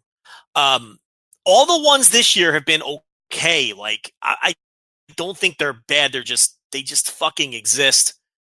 And I don't know. I don't even like talking about it anymore. It's fine. I got it. I'll do it. But no, what I liked about this one, and the reason I think I put it up a little bit higher than the other ones is we kind of got a reversal of the story here, where it was Tanahashi being sort of the wrestler to Zack Sabre Jr. He was showing Zack Sabre Jr., hey, here's, I can wrestle with you, and it's not going to be you that's going to kind of controlling everything, which was kind of a cool little story there, where Zack Sabre Jr. had to sort of work his way out of Tanahashi's holds and work his way out of what Tanahashi was doing, and Tanahashi the aggressor the entire match too, which I really, really liked. And then what kind of capped it off too, and again, like it went 26 minutes, so it did kind of at times feel like it dragged on, but I thought the beginning and some portions of the middle were pretty good, but the ending I really did like a lot, because what happens is Zack Sabre Jr. pretty much out of nowhere, which again, like I see how it'd be a deflating finish for a lot of people after 26 minutes to have just kind of an out of nowhere finish, but I liked it because all he did is he kind of let Tanahashi again control things, and Tanahashi did one wrong step, and Zack Sabre Jr. rolled him up and pinned him and got the 1, 2, 3, and it was just kind of like, okay, you tried the entire match to be the better wrestler, but it's not going to happen, buddy. Like, I am the better wrestler. And when it comes down to it, I am going to pin you and I'm going to beat you with wrestling. You're going to need to do more to beat me. So I really like that idea of it as well. But I thought that the way that they kind of structured this match, and I just found myself really enjoying it a lot more than I thought I would, and a lot more than I did all the other matches this year so far. So not that I ever want to see this match again. I hope this is it. And if this is it, I thought they ended it on a pretty high note, but I enjoyed this one. So I'm curious what others think as well. I like the finish too. It was a good finish, but I don't like them. I don't hate them. I just want them to end. I get it. No, I get it, man. There's a lot of and I was very much like I said, if I didn't tell myself, Rich, no, just sit and watch this match, I would have done the exact same thing as you, because I was like, I do not care about these guys. I just watched them 2 goddamn weeks ago wrestle in a match that I didn't really like that much, but I had to tell myself, no, sit, watch, and see what happens, and I came out kind of enjoying it. So, all right, so let's move on to Kagoshima. Kagoshima. I don't think it's that. Let's go with Kagoshima, but. We're probably wrong. Maybe it's Kagoshima. Whatever that last one was. No, don't say that. It's not Kagoshima? I don't think Maybe it's Kagoshima. I don't. If it's Hiroshima, why wouldn't it be Kagoshima? We don't know that it's Hiroshima. We don't get a straight answer on that any time. We always ask, and we get 3 different answers. People say, no, it is definitely this. And then Hiroshima. And then someone comes and says, no, it's definitely Hiroshima. I'm like, all right, I don't fucking know. All right, well, if you're a Hiroshima guy, then you're probably a Kagoshima guy. Correct. Yes, and I am. But if you're a Hiroshima guy, then you're a Kagoshima guy, right? That's the way it would go. You're right. You got me there. Yeah, okay. 4,004 fans. I don't know. I'm going to go with You're going to switch, probably. Be different. I'll go Kagoshima. You're definitely going to switch. You're definitely going to screw it up and go with the other one at some point. Yeah, I'll go with Kagoshima, just to be different. Okay. 4,004 fans packed the Kagoshima Arena, Rich, for this show. We talked about Yumura and Clark Connors already. To me, it's been the best of the Young Lion Cup matches to date. We also had Ren Narita knocking off Kramer, Michael Richards, in the second Young Lions Cup match. And then the 8-man tag, which always follows the 2 Young Lion Cup matches. In this case, it was Alex Coughlin, Carl Fredericks, Manabu Nakanishi, and Toa Hanare defeating Rusuke Taguchi, Shota Amino, Yota Tsuji, and Yuji Nagata. I was a little surprised by that result, because you look at that on paper and you figure the Yuji Nagata team with Taguchi is probably going to win, right? They got, Shota Minu too, if you want to go down, but no, the side where the 2 veterans were Manabu Nakanishi and Toa Hanare won that match. Is that a little surprising to you? A little bit. Yeah. That. Or does no one care and I'm making a big deal? I mean, there's both. It's both possible, because nobody cares. But also, a little surprising, because it did feel like the more powerhouse of the juniors, or the higher level of the juniors, are on that other team. But kind of surprising there. You mean of the veteran guys? The veterans. Yeah, sorry. That's what that's what I meant. Yeah. So I don't know. That was just a little weird to me. But and then we had our usual mid-card filler, but there's stuff to talk about here for sure, because we had Tomohiro Ishii and Yoshihashi teaming for Pongi 3K, and they defeated Bad Luck Fale, Chase Owens, Tama Tonga, and Tangaloa.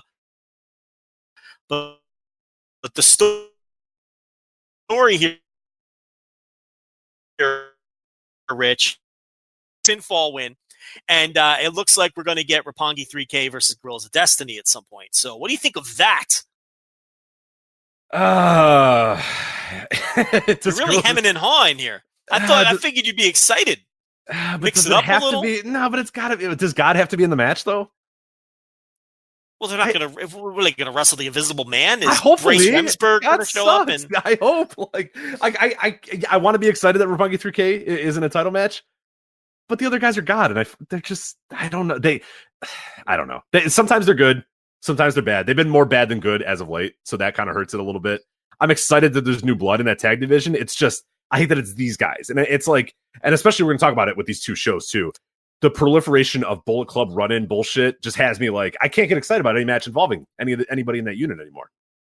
I think if you see Yo celebrate this win, you'll change your tune. He is so happy, and you feel so happy for him, and he's just so exuberant. He almost was too exuberant, but he didn't cross the line. Do you think they'll be in the World Tag League?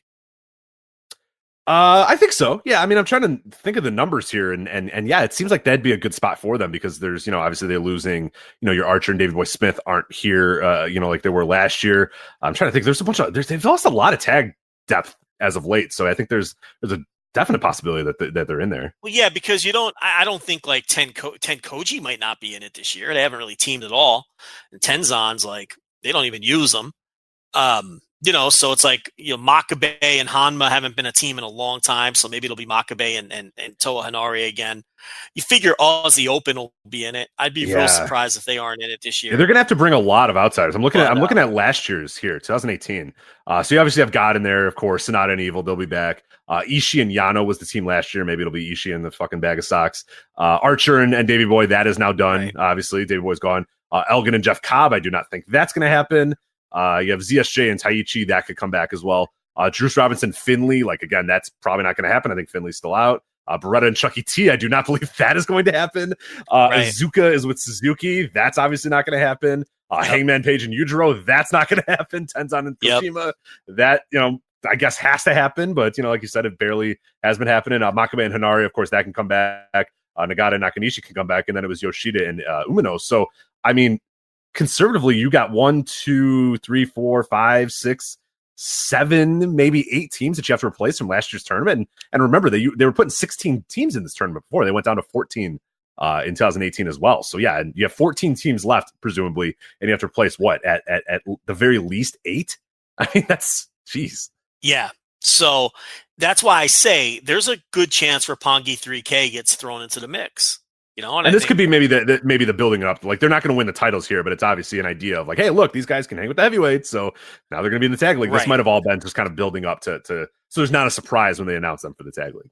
Yeah. So anyway, that was the big story coming out of that match. Then we had another 8-man tag: Tanahashi, Liger, Makabe, and Hanma defeated Dukai and Minoru Suzuki and Yoshinobu Kanemaru and Zack Sabre Jr.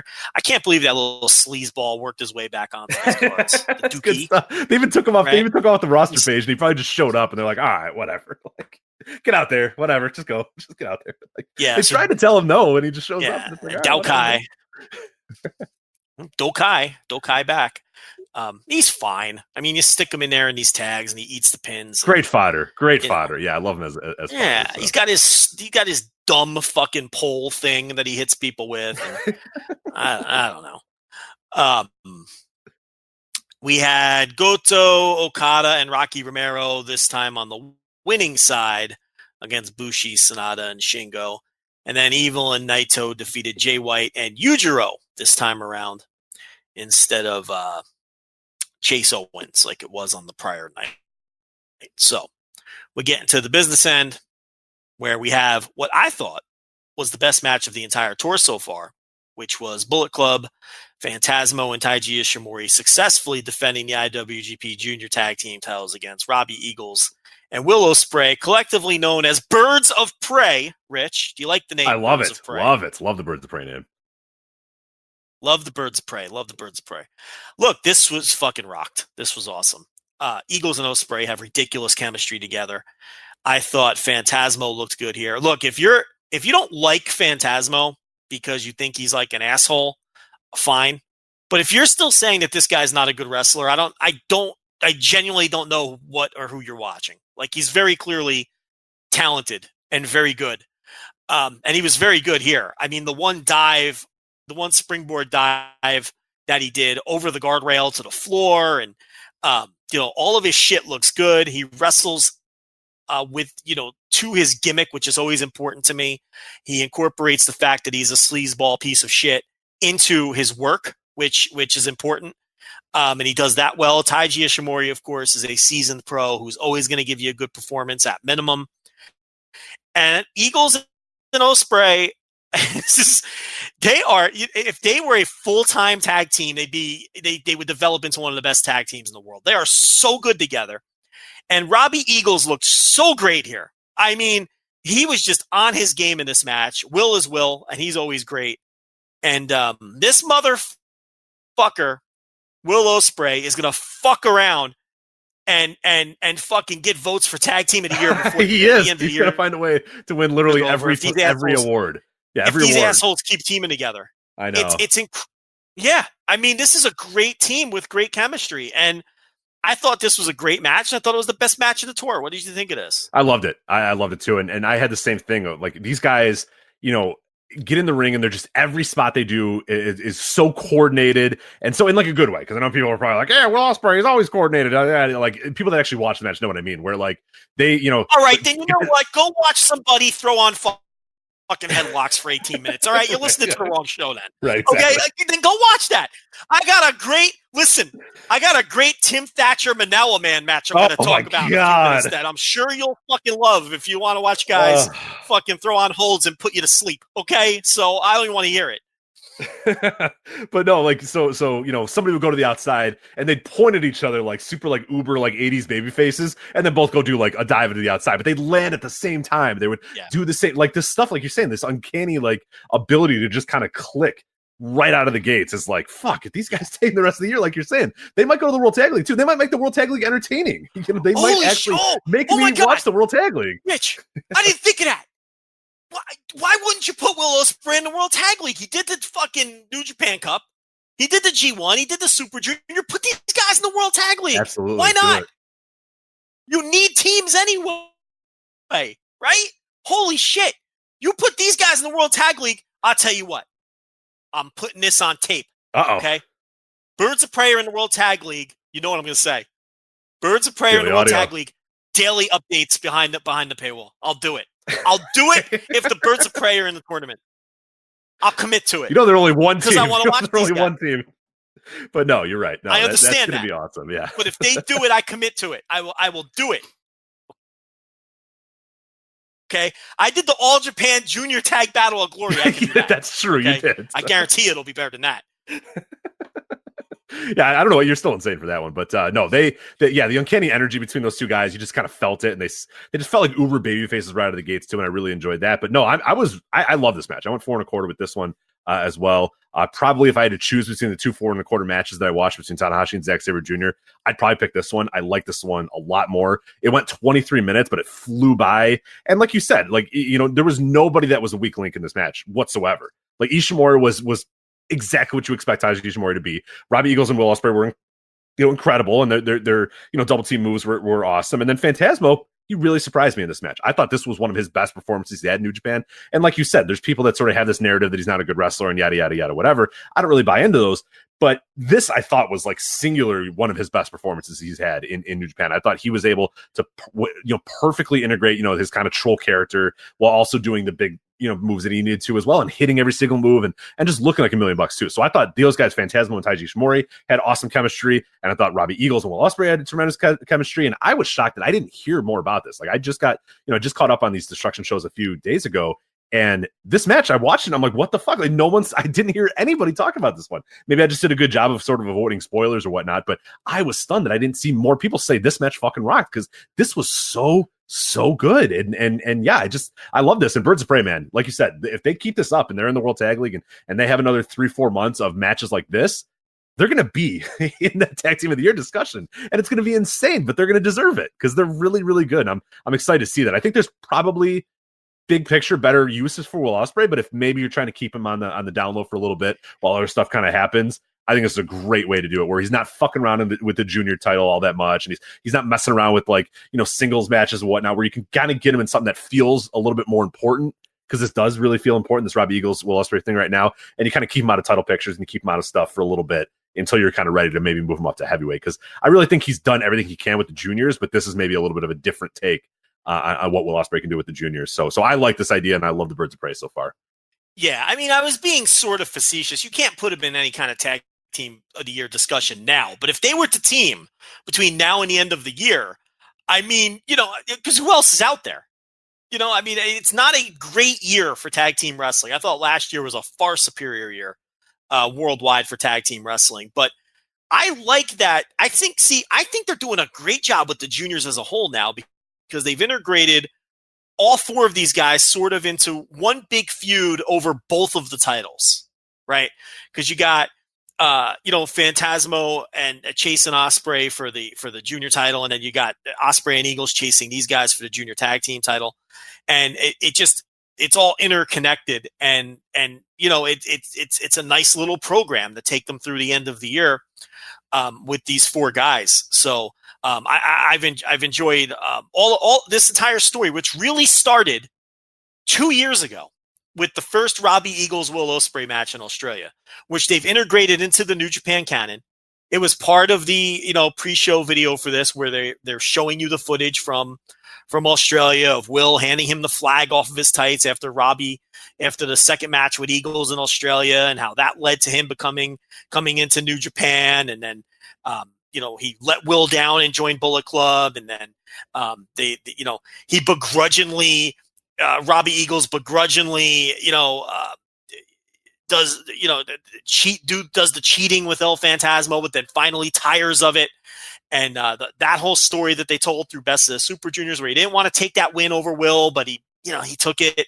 And then in Australia, he finally had enough, and they did the turn. And it's just a good long-term story where they took their time with it, and everything made sense. And now here we are, and they're having killer matches on these shows. There's nothing not to like about it. Yeah, they've done a great job of building Robbie Eagles this year as well, and making him like a viable character, because people in Japan are invested in it as well, and people, outside are invested in it. Like, they've done a really good job of sort of, and like you said, building it up, and we kind of saw some of the seeds getting planted months and months ago. But this is like, great long-term storytelling that's been going on. Like you said, I mean, you can go a year out, you can go a few years out if you really even want to chart it to that path as well. And it's like just masterful booking. Like, this is the type of stuff that a lot of American companies are really scared to do, because they're, if somebody gets hurt or something happens or yada, yada, yada. But like, when you nail it, it's so rewarding to now see Robbie Eagles go through this transformation, and now see him with Will Ospreay, and see the chemistry that they've kind of developed, and the respect that they've developed for each other. And Phantasmo is like kind of the guy that tries to sort of the shit or whatever. It's just great booking. And it's like, it's not hard. It just takes like, a year out. You just have to say, hey, here's where we're going to go. Here's A, here's B. Let's just do it. And so few companies will have the balls to do this sort of stuff anymore, and just book by the seat of their pants. And it's awesome to see when something kind of comes through and just clicks and works. And everybody here has issues with each other. Robbie Eagles was tag team partners with both of those guys, with Taiji first when he came into the company, then later, with Phantasmo, and he was a stablemate with both of them. And Will beat one guy for the title. He's got the other guy chasing them for the title. Now they're chasing their titles. It's just all interconnected. It's just good stuff. It's real good shit, Rich. That's what it is. All right, main event time. Kota Ibushi Kenta for the number 1 contendership at the Tokyo Dome. Curious on your thoughts first before I go. So what'd you think of Ibushi and Kenta? You saw their first match live, correct? I was in Dallas. So now what'd you think of this one, right, watching it on tape? I thought that it was a very well-worked match. And I thought Kenta in particular really stood out here in terms of, it's just, it's like a double-edged sword turning him heel, because it really plays into the crowd booing him and not wanting to accept him as a New Japan wrestler, and him playing up to it. And he really is his best self when he's being a prick. And all of that is perfect. And his work here was great, and his heel stuff here was fucking awesome. But then the other side of the other edge of that double-edged sword is we get the shenanigans in the matches now, which was something you were concerned with when they initially did the turn and have him join the Bullet Club. And for me, it sucked all of the air out of the balloon. So, look, the work here was great. The story they told in terms of, the booking and the story they were telling, I get it, and it was well done. But this finish was not for me. And this is not what I want to see in my New Japan. When I watch New Japan, I want to get away from this stuff. This is the main event for a title shot at the Tokyo Dome. I don't need Guerrillas of Destiny running in. I don't need Tomohiro Ishii and Yoshihashi running in to run them all. Enough, okay? It worked in the G1 final. It did not work here for me. I don't want to see this. And, to me, it just ruined the match. And I think it's just give me Ibushi getting his win back. That's all I need. I don't need the rest of this shit. Because if Kenta's going to lose anyway, this doesn't, help Kenta keep his heater. He still beat him clean. So what do we need all the bullshit for? If he's going to beat him clean, then just beat him clean. Save me all the bullshit and just have him beat him. And they protected Kenta to an extent because he kicked out of the Kamigoye. So you could have done all of that without the run-ins. You could have had him kick out of the Kamigoye and protect your never champion and a guy who you're pushing. And then you could have beat him clean without any of that shit. I even wouldn't have minded if Guerrillas of Destiny were running in and got cut off at the pass by Ishii and Yoshihashi. That would have been fine with me. I probably would have enjoyed that. That would have been a cool, like, okay, these guys know these guys are going to run in, so they're ready for it, right? And they cut them off before they're able to. And then Kenta's like caught like the deer in the headlights because his plan is backfiring, and then he just gets beat. I would have been able to live with that, okay? But this was just all too much for me, and it's not what I want out of New Japan. So I cannot say that I recommend or enjoyed this match. So my take on it is a little bit different than yours. I don't know that I loved Kenta's work in this match. The things that I liked his character work, I should say. Because the beginning of the match was awesome, where he grabs the briefcase, he attacks Kota Ibushi at the beginning, he beats him up with the briefcase, it's all before the bell, it's all kind of under the rules, and that stuff I like. Like, he's a total asshole at the beginning of this match, the bell rings, and he starts attacking Kota Ibushi and going after him again. I like that idea. That was all really cool. And the finish, too, like the last few stretches of it were really cool. The character work from Kenta, I liked throughout the match. The problem that I had with a lot of the bulk of the match is it was just kind of, I don't know, I didn't feel it from him. I feel like when they're doing this heel thing, they're kind of leaning a little too much into Kenta just kind of lays on the mat and you know, methodically destroys his opponent. And like, I don't know that that's exactly what I want out of Kenta against Kota Ibushi. I know some people really enjoyed that work, and Kota Ibushi, I think, did a great job of selling the leg, but it was just times where I was just kind of bored. It just felt like these two guys laying on the mat. And again, that's not a terrible strategy against Kota Ibushi to ground him. It's just, I don't know if that's what I want out of Kenta. I don't know if I want a Kenta match where he's grinding things to a halt and just slowly and methodically working somebody over. And then you also, like you said, you add in the bullshit at the end too, where it's like, all right, look, I would have maybe been a little bit more invested in it if Kenta tried his best to say, look, I'm not going to be able to beat Kota Ibushi. He's at the top of his game, but if I take his legs out and I don't allow him to fly, and then, you know, I do everything I can, but he still just beats me, then goddamn it, I tried, but he's just a little bit better than me on this night. But the fact that, like, he grinds to a halt, all that sort of stuff happens. I didn't really love the bulk of the work, you know, throughout the middle of the match. And then it's also the bullshit shenanigans at the end. It just it took me out of it. And it really made me not enjoy the match, when at the beginning of the bit, the first 10 minutes, I was super invested because I loved the beginning. It didn't hold my attention. And then the bullshit at the end happened. And I just kind of left thinking, I don't know. I don't know. I wanted to like this match. I just didn't when it was all done. You know, we got a distraction finish in the tag team title match, which we didn't even talk about because Kenta ran down in that one. And, you know, they did and then we get, you know, the run-in this match. It's like, that's WWE shit. And I watch other companies to get away from that shit. So it's like, it's just too much for me, especially on back-to-back shows like that, where I can deal with some Bullet Club shit in smaller doses. You know, and plus it's more effective that way. But if every Kenta match is going to be Guerrillas of Destiny running in, I have no use for that. And I'm not going to enjoy it. I'd rather just have Kenta, you know, attack him before the bell with the briefcase and then just beat him up and bully him. And you know, just Kota Ibushi, who is going to be your Tokyo Dome main eventer in some form, overcome him and beat him in the end. And I don't think there's anything, especially if Kenta's going to survive one Kamigoye, because then you're protecting him anyway. I just think it's all excessive and you don't need it. And it sucked all the enjoyment out of a match that I thought was very well worked. So it's a shame. Because all that work that didn't connect with you did connect with me. I thought it was a very well worked match. But they flushed it all down the toilet. Yeah. Now, if all of this is designed to just put mega heat on Kenta, I mean, it's working. But I can't say it's not working. But it's not for me. It's not what I want out of this. Mm-hmm. So, but in some ways, it's like, you know, is that the best way to present Kenta? It's definitely working better than what they were doing before. Before he was getting booed when he really wasn't designed to get boos, and he was playing into the boos, and I was loving that, but that's not what was supposed to be happening. At least now they're getting the desired reactions out of what they're laying out.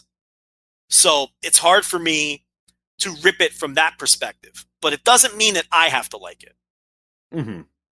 And I think another thing that I haven't loved about the Kenta heel thing either, and the full leaning into it as well is kind of like I mentioned too. I think his work is, and again, like even if you like this work or not or whatever, I think that it was designed in a lot of ways. Maybe they thought or he thought or whatever, just said like, look, I can't be the Kenta of old. I'm not going to be the Kenta of old anymore. That's never going to happen. So let's try to maybe tailor my character towards a little bit of a slower, more of a calm paced sort of approach, which again, I don't hate. There's ways where it's going to be done and that's going to be good.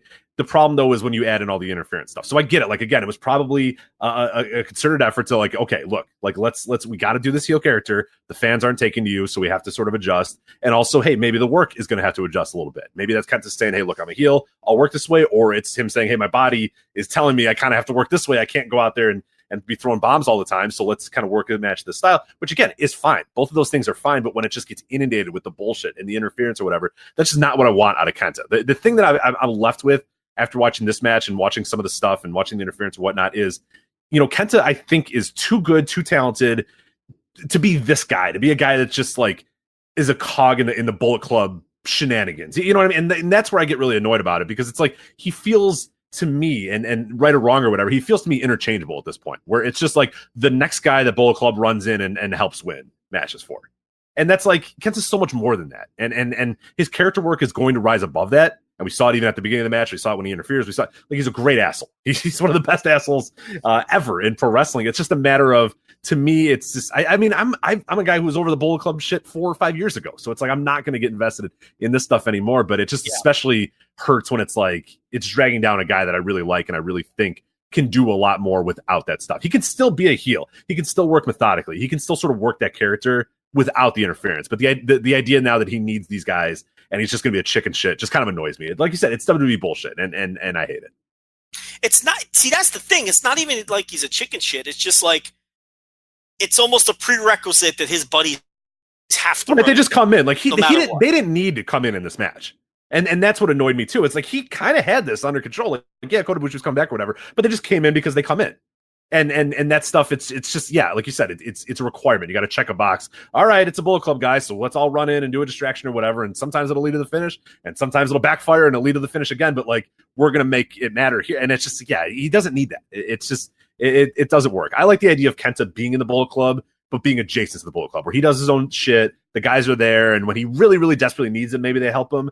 But sometimes he just can have matches without the interference. I don't know. It's not going to click with us, but anybody who's listened to the show for the last 4 or 5 years knows our fatigue on any Bullet Club bullshit. So, yeah, that pretty much sums it up. So, there are opinions all over the board on this match. I mean, I saw people who love this match, and I get why they did. And I saw people who fucking despised it, and I guess I'm somewhere in the middle. But yeah, I mean, it seems like if this is what they're going to do with Kenta moving forward, it's just going to be very divisive in that way, because it's totally going to depend on where you stand with with the bullshit, with the Bullet Club bullshit. So that's that. It was disappointing to me, though. Absolutely. All right, let's get to Kobe. It's coming up on the 22nd here. We got a preview up on the website. By the time most of you guys listen to this, voiceswrestling.com. But real quick, the card here, there were some slight changes to it. So if you're kind of looking at a card from a week ago, some things did change with it. So we're going to go with the new updated card. You have at the top, you have IWGP Intercontinental Championship, Tetsuya Naito defending the title against Jay White. Now, Joe, I think you and I probably agree with this. This is tailor-made for Naito to lose this. Jay White retains the title. Some people might get upset, but those people are dumb, because all it does is open up Naito for the potential Wrestle Kingdom, whatever the hell is going to happen there. Double title, little mini tournament, whatever it's going to be. But are you of the mind that Jay White is winning this, and that it's a good move that Jay White wins this match and Naito loses the title? Well, I mean, I've been thinking about this, and if they're really going to do all this double title mini tournament bullshit at the Dome, then doesn't Naito have to win here? Well, I guess it depends what you think that they're going to do. If they're going to do that double title thing, then yes and no, because Jay White can also be in that mix as well. You know what I mean? Like it could be some weird Kota Ibushi. You're making this okay. So now we're going from like a 4-man. I am not making it. I'm just saying a potential idea here. How many people are we putting in this fucking thing?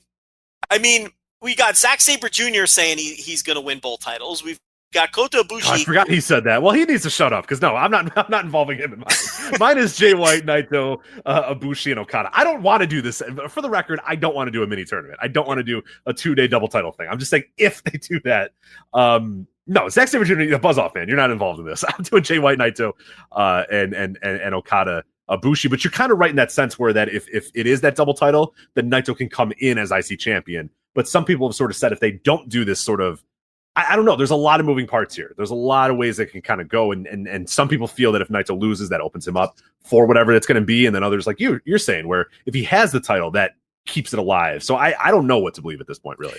To me, it's a 50-50 match, and I mean, but Jay White keeps losing the tags, which could be an indication that he's winning the title. So, it's not like he's leaving Naito laying every night, which would be an indication that Naito will win. So I don't know. Look, if they're going to do this tournament thing, it really doesn't matter who wins. I guess you can have Jay White win and then, taunt Naito all the way to the Dome and then have Naito in a position where he wins both titles over the course of 2 days. He wins the Intercontinental title on night 1 back from Jay White. And that's probably where I think I just figured it out, Rich, because I am a wrestling genius. Here's what's happening. Jay White's winning this. Then it's Naito versus Jay White and Kota Ibushi versus Okada on night 1 because he won the G1.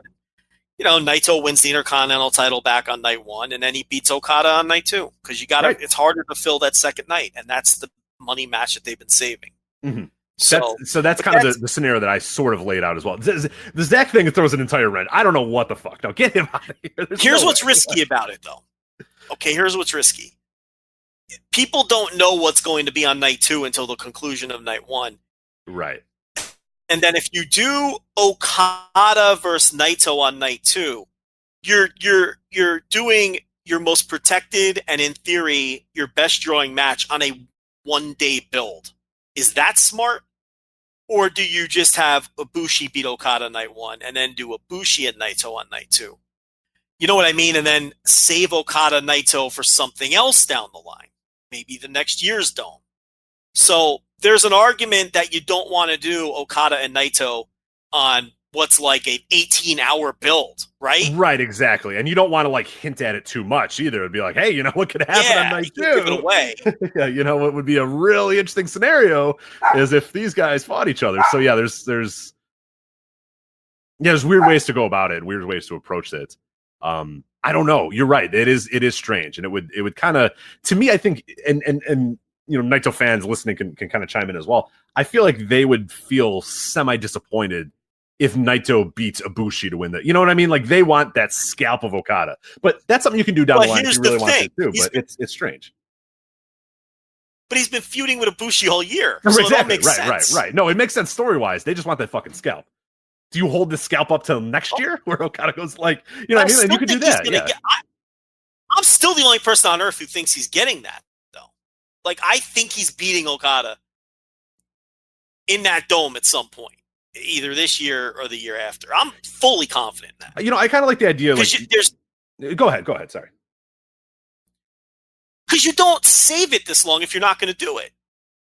Why not do it at a Dominion or whatever the fuck? Put them in the same G1 block and do it in Budokan. I am not convinced that they're not saving that Naito-Okada match for a Dome until they do it somewhere else. And no one can change my mind on that. And if you do it again, Naito's winning. So whether that means this year on an 18-hour build or next year, that match is happening and Naito's winning it. Yeah, because I kind of like the scenario that you laid out there where Naito beats Jay White, which again, like I said, those 4 guys, somehow they figure out a way to do this or whatever. So Naito beats Jay White in that first night.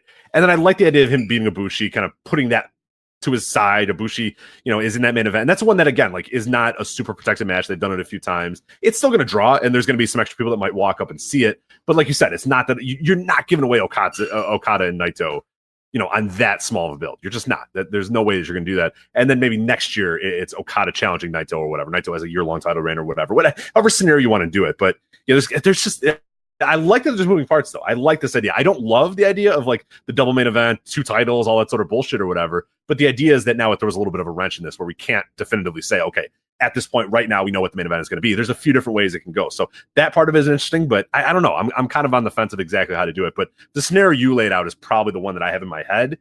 And that's probably the one that works the best. I mean, maybe the one that in my head I had Naito beating Okada, but you're absolutely right that do you want to do that in 8 hours build? I don't think you do. I think that's one that you save and make it well known months out. Hey, look, these guys are going to face each other. Now go buy your tickets versus, you'd have to hint to it a little too much for New Japan's liking to kind of make sure you get that those ticket sales for that match. So I don't know. There's a lot of scenarios. Maybe they find that the tickets go really quick just because people want to see whatever these matchups are going to be and hope. But there's a lot of moving parts. I don't know. But this kind of kicks it off. Whatever happens in this match, I think we'll have a more clear idea.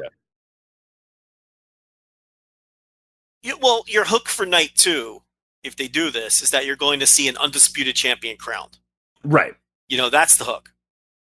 And it's like, it almost doesn't matter what the match is at that point.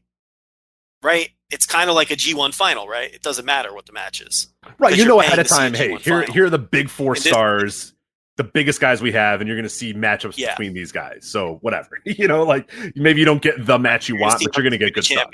Right. So yeah, that's the argument for not burning it off. The counter argument is you see the advanced ticket sales, you're going to do 40,000 night 1, but it looks like you're going to do about 18,000 on night 2. Well, in that case, we need to put people in there. So let's just do Okada Naito now and hope for the walk up. But then maybe you're burning it off on a show that's not going to draw at all. See, it's tricky. It's tough. To me, I just eat shit night 2 if I have to eat shit. And I save that match for another time. It's ambitious enough trying this. But I think both shows will do well enough. But then it's like, okay, so if you do a Bushi and Naito on night 2, what do you do with Okada on night 2? Well, how about this? You do Liger and Suzuki on night 1. Why not Liger Okada on night 2, especially if there's no title at play? You know what I mean?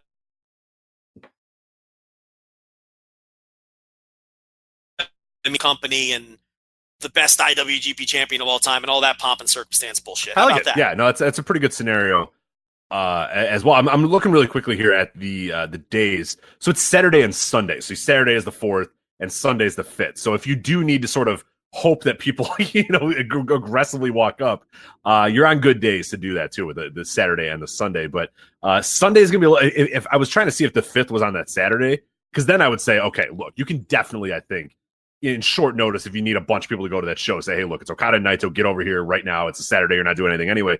A Sunday might be a little bit of a tougher ask, maybe, but so regardless, Saturday and Sunday, it's better than like Thursday or whatever, you know what I mean? Like, it's a good idea that it's not in the middle of the week, so they can get aggressive with the walk-up. But no, I like that. Yeah, you free up Okada maybe. I would hope that they don't do like a loser's bracket thing, because that nobody gives a shit. You know what I mean? Nobody wants to see like Okada face Jay White, like who gives a shit? Like nobody would care about that. So I would like the idea that those guys maybe fall back and Okada does something with Liger or whatever. But again, you would want to maybe promote. This is the big issue is that New Japan promotes their matches and like gets you excited about the matches ahead of time. So it's like this random matchup that you're talking about is awesome, but like do they work that way? Or just Okada versus Liger without any build? Rich, like, listen. I don't like any of this. I don't either. Why are we doing this? I hate this. I am not on board with this. Yeah, I'm uncomfortable. I don't like this. I like my one-on-one. This at all. Yeah, I want my one-on-one Wrestle Kingdom main event. I know what I'm going to get. Right. That's right. This feels way too WWE.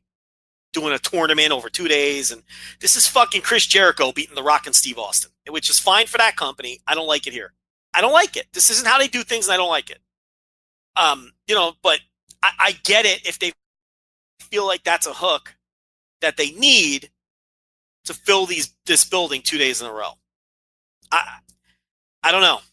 Or we could all be wrong and we're wasting all of these months talking about a scenario that's not going to play out. But then why is every champion on the roster talking about it?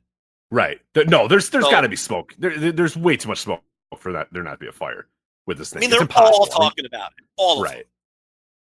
So, but again, you're right. It's like you have to basically not announce anything for night 2, which is fucking weird. And I don't want either of these shows to just be loaded with fucking 6-man tags. It's not going to feel special. So the first show at minimum has to be a regular fucking Wrestle Kingdom. Great matches up and down the card.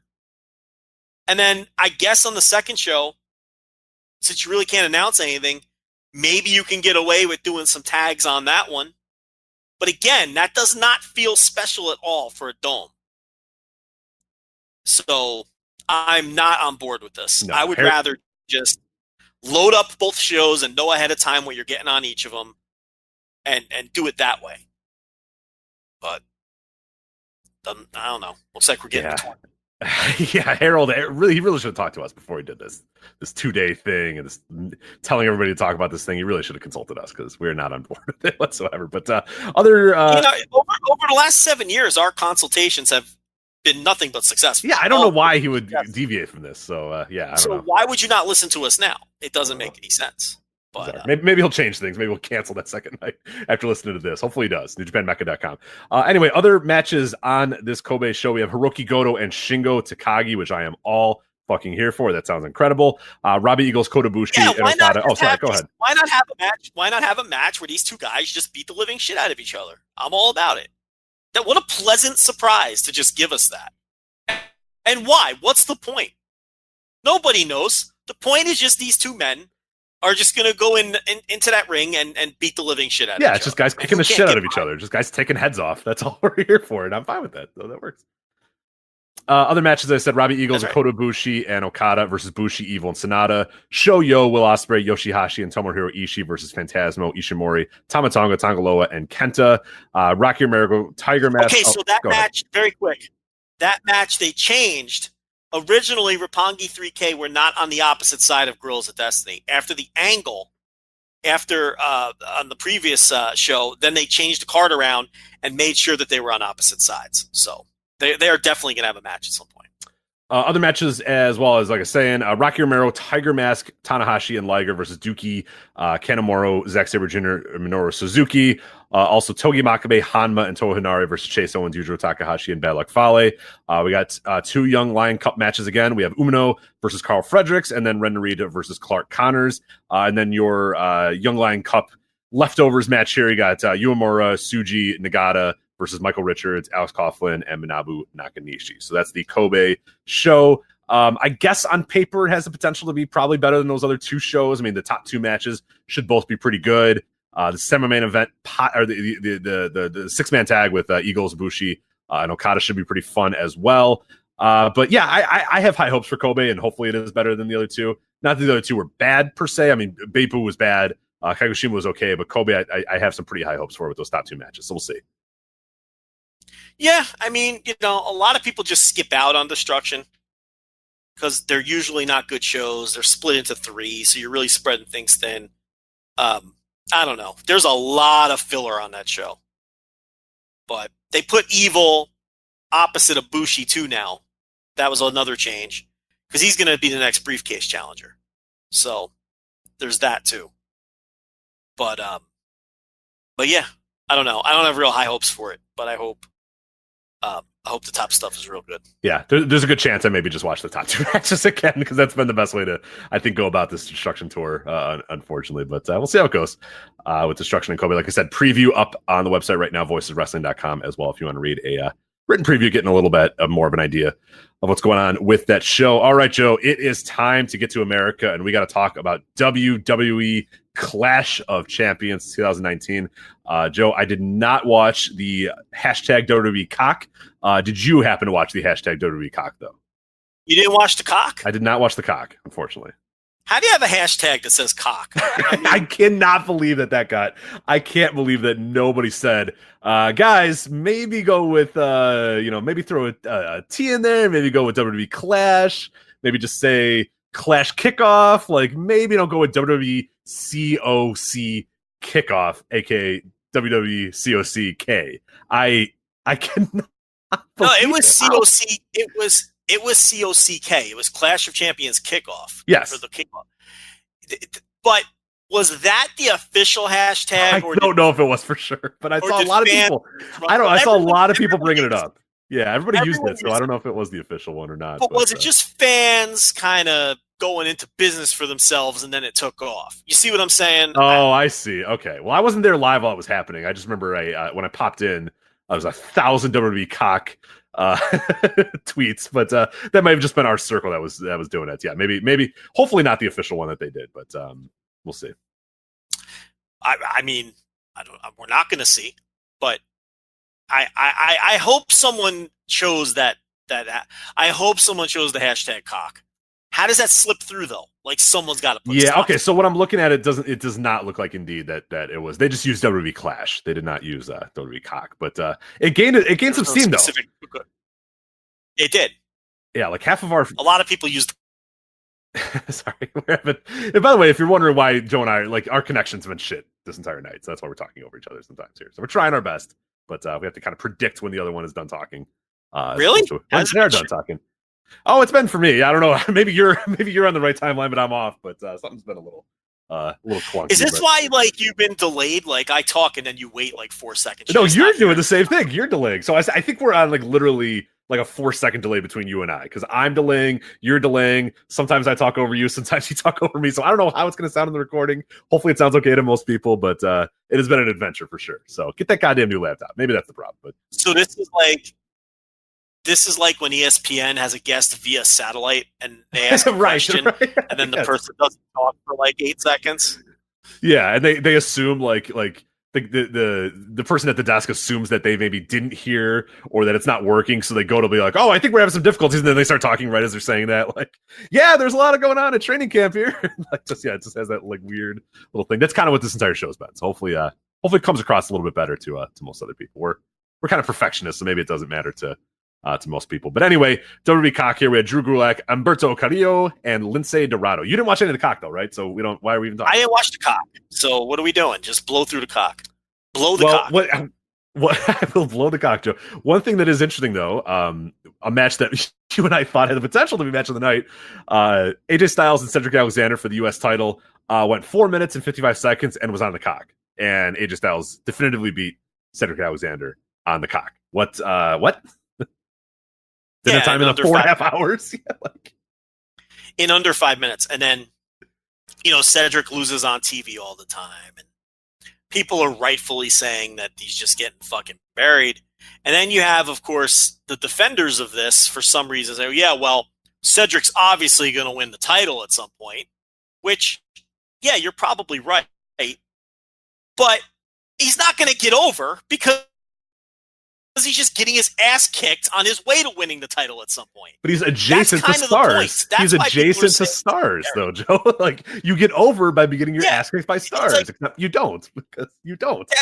That's wrong. That's not true. That's 100% wrong. But that's how people are, like, defending this. Like, okay, and you know damn well when he wins the title too, Rich, it's going to be on, like, a roll-up. You just know it. He's gonna schoolboy AJ Styles after being dominated for 12 minutes. Right. They're gonna hand him the title. He's gonna look at it like it's the greatest thing he's ever seen in his life. The shocked face, and he's gonna run around the ring and go nuts while the heel complains at the referee about the tights or that he got rolled up or whatever. And they're gonna go, "Oh, he did it! I can't believe Cedric Alexander did it!" It's like he's gonna celebrate. He's gonna celebrate like he didn't even expect to win. Right. And then hands on his head. Oh my God, I did it. Like, eyeballs bugging out of his skull, right? And then all of the idiots on Twitter are going to go, see, he wasn't being buried. They were pushing him.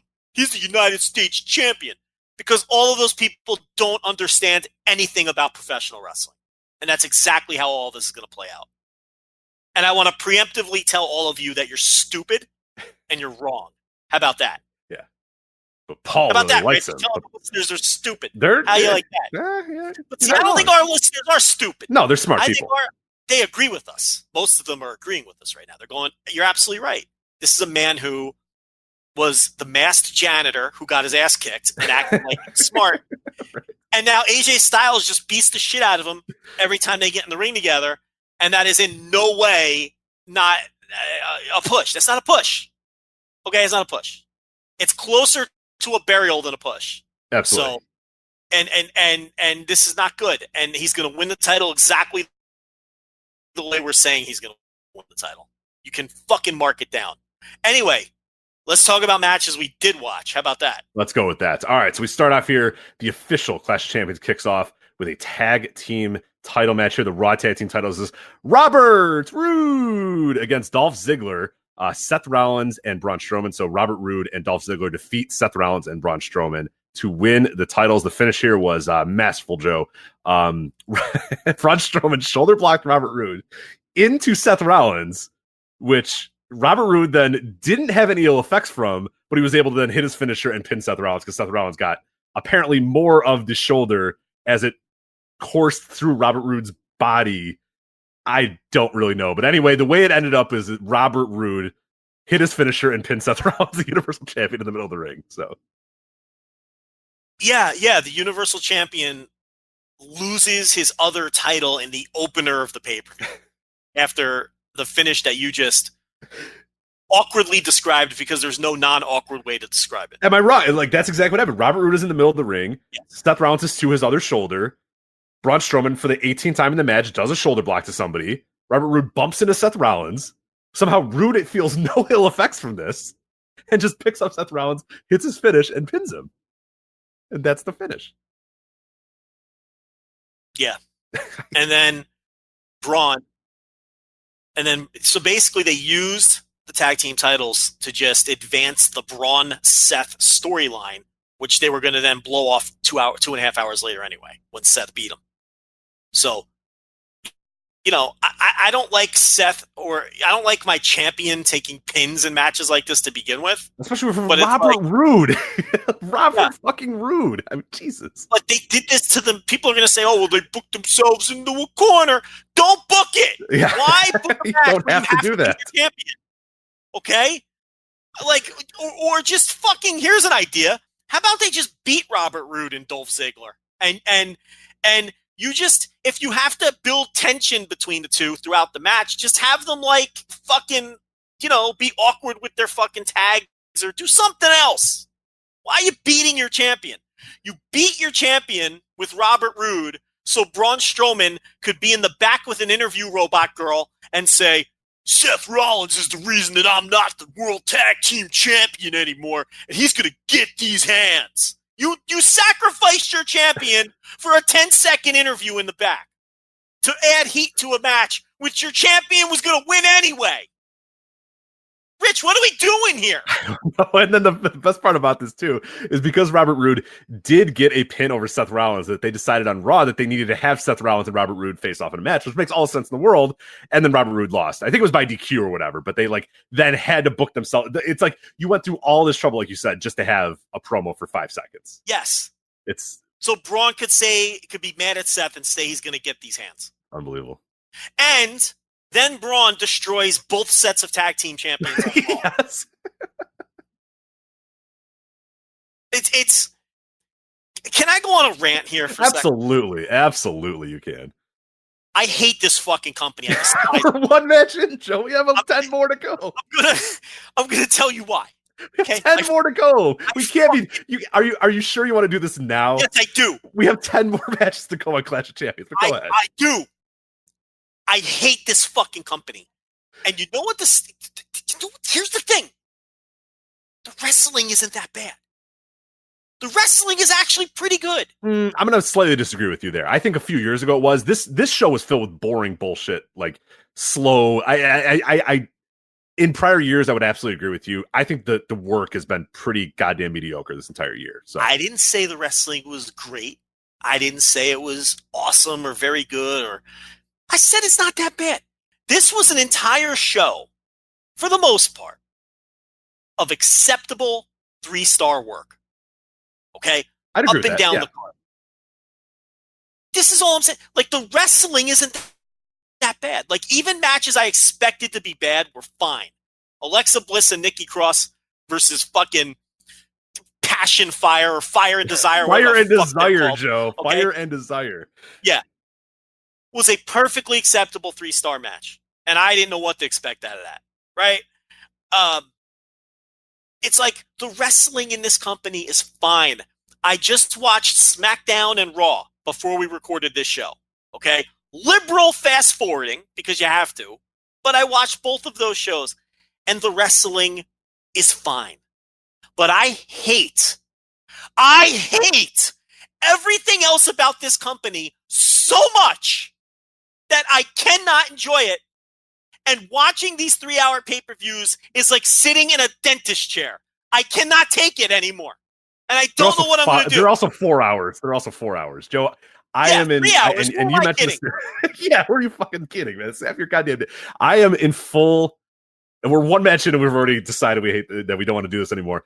I am in full, and I guess this is a good time to bring it up. If we want to start maybe just doing the big shows and not doing every little rinky-dink fucking pay-per-view, especially in the next few weeks, as NXT is going to go to Wednesdays and AEW is going to start a TV show and AEW is going to run more, I am fully in favor, because I had the same thing as you. I'm watching this and my eyes are just glazing over and I'm going, my God. In my head, I'm thinking of everything else I could be doing with my life, and I'm sitting here watching this shit show, and it's just like, and I wish it was fun bad too. It's not. It's such a waste of time. It's not entertaining at all, even though the wrestling isn't that bad, because the booking and the storytelling is utter shit. It's utter shit. Look at what they did in this match we just talked about. It's shit. Okay? The fucking everything about this company is annoying. The interview robot girls in the back annoy the fucking shit out of me. Why do the ring announcers growl? Do you notice this now? The ring announcers don't just announce, they growl. They growl the names. It's so listening to fucking Greg Hamilton and his little mini me they have now growl the ring announcements. It sends fucking, I mute when they're introducing people, because it's like just fucking nails across a chalkboard when this man growls the wrestlers' names. Why does he do that, Rich? Why does he growl their names? I don't know, man. Yeah, no, Greg Hamilton drives me up a wall. So bad. The Robert. It's just like, oh my God. Shinsuke. But it's not just that. It's like, Nakamura. And he growls. Why does he growl at the end of everyone's name? I don't know. Yeah, I realized during the show, I realized that, like, go ahead. The commentators, Rich, I cannot take the commentary anymore. It's so bad. And it's just, they treat the viewers like they speak to you like you're a child. And the production, the fucking shaky cameras when someone's getting punched, the bright primary colors burning my fucking eyeballs out on all of these shows with the fucking reds and the blues just blurring out your fucking eyes. You can't take it anymore. And it's just the way that they shoot everything and the way that they talk and the way that they repeat whatever fucking shitty fucking alt-rock band to play for their fucking song to represent the pay-per-view, and they just play the song over and over until you can't you want to fucking puke because you don't want to listen to these songs anymore on every fucking bumper, and just the graphic screens annoy me. Everything about this company annoys the shit out of me, to the point where the only way I could possibly enjoy this company is if the matches were great. And I'm talking great. And that's the thing. The matches are never great. They're never even very good. They're always acceptable 3-star matches with horrible storytelling, which they pride themselves. This company, everyone in the company will tell you how we tell stories. And what they don't understand is that like the weakest aspect of this company is the stories they tell. Right. We're going to talk about the next match we're going to talk about is an absolute abomination of the heel babyface dynamic, the Bayley Charlotte one. It's the thing that they're arguably the worst at, telling stories, both in bell to bell and long term and outside. Like the fucking storytelling of this company is the last thing they should be bragging about. They're awful at it. It's the worst thing they do on top of all of the terrible things they do. I just hate how I hate everything about this company. Why do I watch this company? I hate it. I don't dislike it. I don't find it boring. I fucking actively hate it. And what do we do about it? We can't not talk about it. It's like, you can't tell me, I know. If you hate it so much that you shouldn't talk about it. No, isn't it my job to talk about it and tell you why I hate it so much? Isn't that my job? Isn't that my responsibility? to give you honest opinions about it, and if it sucks, to tell you it sucks? I mean, isn't that what I'm supposed to do? I'm starting to debate if that is what we're supposed to do at this point, because like 4 hours of my life that I'm never getting back. And I really, it was this show for whatever reason. I'm right with you too, for whatever reason. And there's been worse shows that they put on. This show was fine. The show was absolutely fine, but it was the same thing like you're saying. Like Greg Hamilton would say someone's name and I just get fucking infuriated. I get like upset and I'd like, mad. I want to punch you. And then like my dog would bark and I'd like look at him and I'm like, shut up. I'm like, I don't know why. I was like getting mad at my dogs. Like I was eating food and it didn't taste good. And like, I was just annoyed about everything that they did. Like every spot that was done, I was just like, that sucks. You know what I mean? Like you can see from my tweets, I'm just like, that was stupid. That was lame. That was like, I hated it. I just hated watching this. Like my life was worse on Sunday night as I'm watching this. Like I actively disliked my life watching the show. And I really had this point like you, where everything annoyed me. The entrances annoyed me. The entrance music annoyed me. The music that people had, I was like, oh god damn, that theme's terrible. Like why did they decide? Like the only thing I liked is Fire and Desire's name. I was like, oh, that's a good tag team name. That was it. The rest of the show I was annoyed about. And I think one of the worst things too that gets me and you know, people are listening to this right now, and we got our WWE defenders going, you guys are, and all that sort of stuff. Joe, the WWE crowds don't make any noise anymore. No, they don't. This is amazing. Go back and watch. I recently went back and watched a show from like 2016. My buddy was over. We were just throwing on random matches or whatever. And like, it was like, I forget what it was. It was some, you know, something from maybe a Hell in a Cell 2016 or something like that. I forget exactly what the show was that we were watching, but it was like, oh, wait a minute. What's that noise? It's like, oh, the crowd's reacting. Like people come out and the crowd reacts. Matches happen and the crowd reacts. People win and lose and the crowd reacts. And it's like, you never realize, like, no, in 2016, they weren't molten hot like they were in 1998 or 1999 or whatever. But you still, like, it's night and day. Joe, these shows, nobody makes any noise anymore. And it's just like, I have to fumble my remote and think, am I on mute? About what's going on? Like, you can say all you want about, oh, Joe and Rich just hate WWE. And that's why they're yada, yada, yada. That crowd goes there, buys their money, sits down, and doesn't make fucking noise at all during the show. Like, that to me is almost the most telling thing. And like, I love when crowds make noise. You know what I mean? Like, that gets me into a wrestling show. Even the worst wrestling show you have, if the crowd's actively into it, I'm going to give it some sort of thought, some sort of merit. Bloodsport, we're going to talk about in a bit.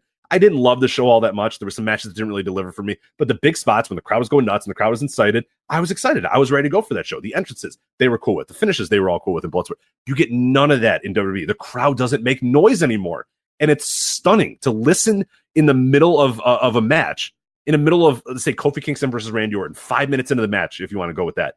And it's crickets. You hear nothing except the random blabbering from Corey Graves disagreeing with Byron Saxton and calling him a loser, and Tom Phillips. Like, that's all you hear, is you just hear them filling every second with their noise because the crowd's not making any of it. And it's startling. And I think that's the thing that gets me the most, is it's like, you can say whatever you want about Joe and Rich and yada, yada, yada, and yada, whatever. The crowd don't care anymore. They don't care. Nobody gets crowd reactions anymore. And that is so telling and so awful. But man, I was right with you watching this show. Everything annoyed me on the show. Every single thing annoyed me. And I really had to think, is this our job? Do we really have to do this? Do we really still have to watch every single one of these 4-hour pay-per-views? I don't know. The unfunny comedy. I mean, the 24/7 stuff. I mean, listen, if you think that stuff's funny, that's fine. No. Check that. No, it's not. No, you're an idiot. You're an idiot if you think it's funny. What's wrong with you? If you genuinely think R-Truth and Carmella are funny, what the fuck is wrong with you as a human being? Like, why? How is it how is any of that funny? Right? They dress up in a fucking costume. It's the same every time, and then all of the fucking jabronis chase them around the building. Rich? What's funny about it? What is funny about that? Or entertaining about that 24/7 title? Oh my God, Joe, this segment too, and this one got me again. This is when I knew I was just infuriated from the show.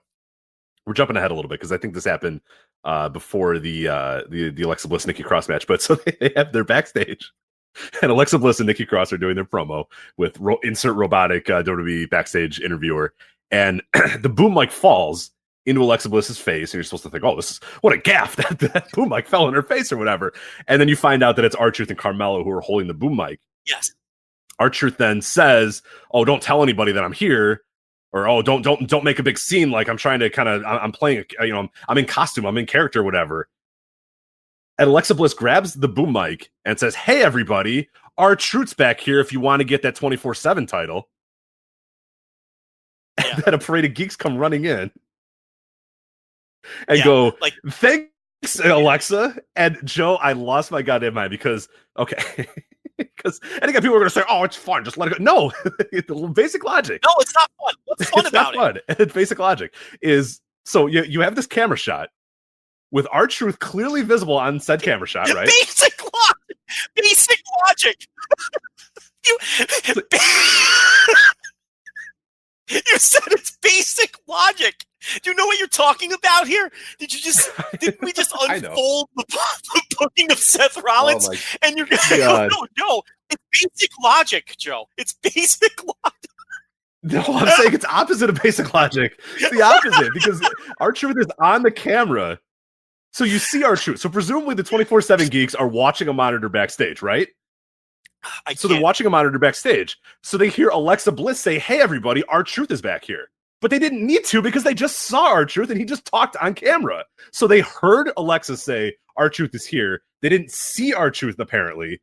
So that when Alexa says, "Hey, R-Truth's right here," on the same camera shot that also shows R-Truth is right there, they all start running in then and go, "Oh, R-Truth's here." And then Drake Maverick stops and goes, "Oh, thanks, Alexa," in between not fucking his wife. Right. What the fuck? Because he wants a title where everyone wants to beat you up 24 hours a day. Why do you even want the title? I don't understand why you want that. Why would you want that title? Basic logic. Explain the basic logic as to why you'd even want this title. I don't understand. They've never explained that. I guess we're just supposed to enjoy it, Rich. Just turn your fucking brain off. I can't do that. No, I'm not going to. Sorry. Don't listen to the show if you want to turn our brains off. Yeah, it's not going to happen. Yeah, I know. I cannot do that. I can't accept it. It's just bad. The bad comedy. It infuriates me every time a robot interview girl does one of them interviews. It's vapid. It adds nothing to the shows. It's just the most overproduced shit. It's just all overproduced shit. It's the only way I can put it. With incredibly just acceptable wrestling, which isn't good enough when the rest of it is just utterly annoying. And I genuinely question people who look forward to this shit and watch all of it. What are you enjoying about this? Like, explain to me what you enjoy about. I would love for people to explain to me what they enjoy about this. I cannot figure. Is it just about seeing what color Sasha Banks' hair is? Is that listen, I'm not judging you. If that's all it is, just tell me. I get the idea that people just want to see what color Sasha Banks' hair is and fucking see what kind of zaniness fucking Carmella could get into with R-Truth. And if that's what you're enjoying about it, fine. But it's like, I don't understand. It's not wrestling. You're not watching it for what's good about wrestling then. Because there's nothing in this company that is what's good. Like the good things about wrestling, none of them exist in this company. The matches aren't great. The stories they tell are abysmal and bottom of the barrel and designed for children. And they're even insulting for children because there's no continuity ever. They change on a whim. So the stories are terrible, right? So that's not the hook. The wrestling's not great. So that's not the hook. It's overproduced. So that's not the hook. What is it that you enjoy? Is it just the personalities? Is that it? Familiarity, I think. It's just, habit. Yeah. Do you have to get your weekly dose of fucking Mandy Rose because you fucking, for whatever reason, you think she's... I mean, is that all it is? Is that the attraction? We know that people are leaving in droves, but the ones that are staying and enjoying this and watching everything, what is it about this that's appealing to you? Because it cannot possibly be anything having to do with the wrestling product. It can't be. I'm baffled at the people who defend it because I don't know what it is exactly that they like. I don't understand. And I don't know how to handle this or what to do. Because I watched this show the same way you did. Like, this is such a waste of my time. I hate this. I just think of the 4 hours of other wrestling I can watch across the world, in America, old stuff, stuff I've never seen before. And this wasn't even bad. Like, this wasn't a normal show. Well, I think that's what made it worse. I think, again, that's what made it worse is I was watching this going, this is all perfectly fine, but I hate my life because I'm watching it. You're right, because the Saudi Arabia shows were awful, and at least I was able to laugh at them and say how terrible they were. This was just existed. So you're right, that's worse. Because there's just nothing to fucking sink your teeth into or analyze. So let's sink our teeth into it and analyze it. What's next? There we go. Bayley versus Charlotte Flair. So we come into the match with Charlotte Flair, the genetic freak, who's the 19-time women's champion because she's better than everybody else. That's the babyface, by the way. Then you have the plucky underdog Bayley, who's sick of getting denied chances. She is the heel because she used the chair that one time. And in this match, they went 3 minutes and 45 seconds after Bayley removed the bottom turnbuckle, threw Charlotte's face into it, and then rolled her up and pinned her, and then ran out of the ring with the title, even though she came down to the ring slapping hands with her same entrance that she always has. So Charlotte is a fucking asshole. Why am I supposed to feel bad for her that these two people were beating her? Charlotte is the most pompous, arrogant asshole on the entire roster. Bow to me, I'm the fucking queen. All this bullshit. I've said it for years.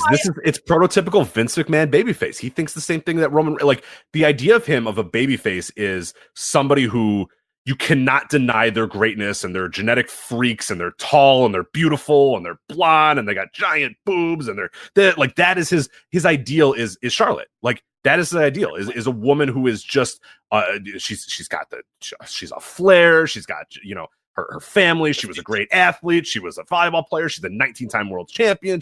She should bow down to her. Like, all that sort of stuff. That's what he thinks is good. Because we saw it with the Becky Lynch story last year, where the idea that Becky Lynch was complaining about not being able to, get an opportunity and I've been working my ass off, but I'm still just getting blocked or whatever. That was heel, complaining, not just taking it by the horns, not grabbing the brass ring and ripping it from your opponent. That is heel work. But ripping that from that's a babyface. It goes back to Hulk Hogan, really. You watch these old Hulk Hogan matches, and he was a total fucking asshole, cheating and taking Randy Savage's lady and doing all this shit. But that's what Vince McMahon thinks is a good guy, is someone that just doesn't wait for opportunities but takes them and acts like an asshole to everybody else. So there's your answer. There's nothing virtuous about Charlotte. No, she's just an asshole. But my problem is, if this was any other company, I wouldn't care about the heel face dynamic, because I want more sophisticated storytelling. The problem is, this company is built around face heel dynamics. So you expect them to get them right, and they should get them right, but they don't get them right. There's no reason to root for Charlotte. And this goes back to what you said before. This is why their crowds are quiet, because why would anyone be emotionally invested in any of these stories? Any of the stories they tell? When the stories are bad, impossible to understand, they don't know how to control the emotions of their crowds, and people turn on a dime. So it's like they've taught their crowds not to be emotionally invested in anything that they do, which is why their crowds are terrible now and don't react to anything. So there you go.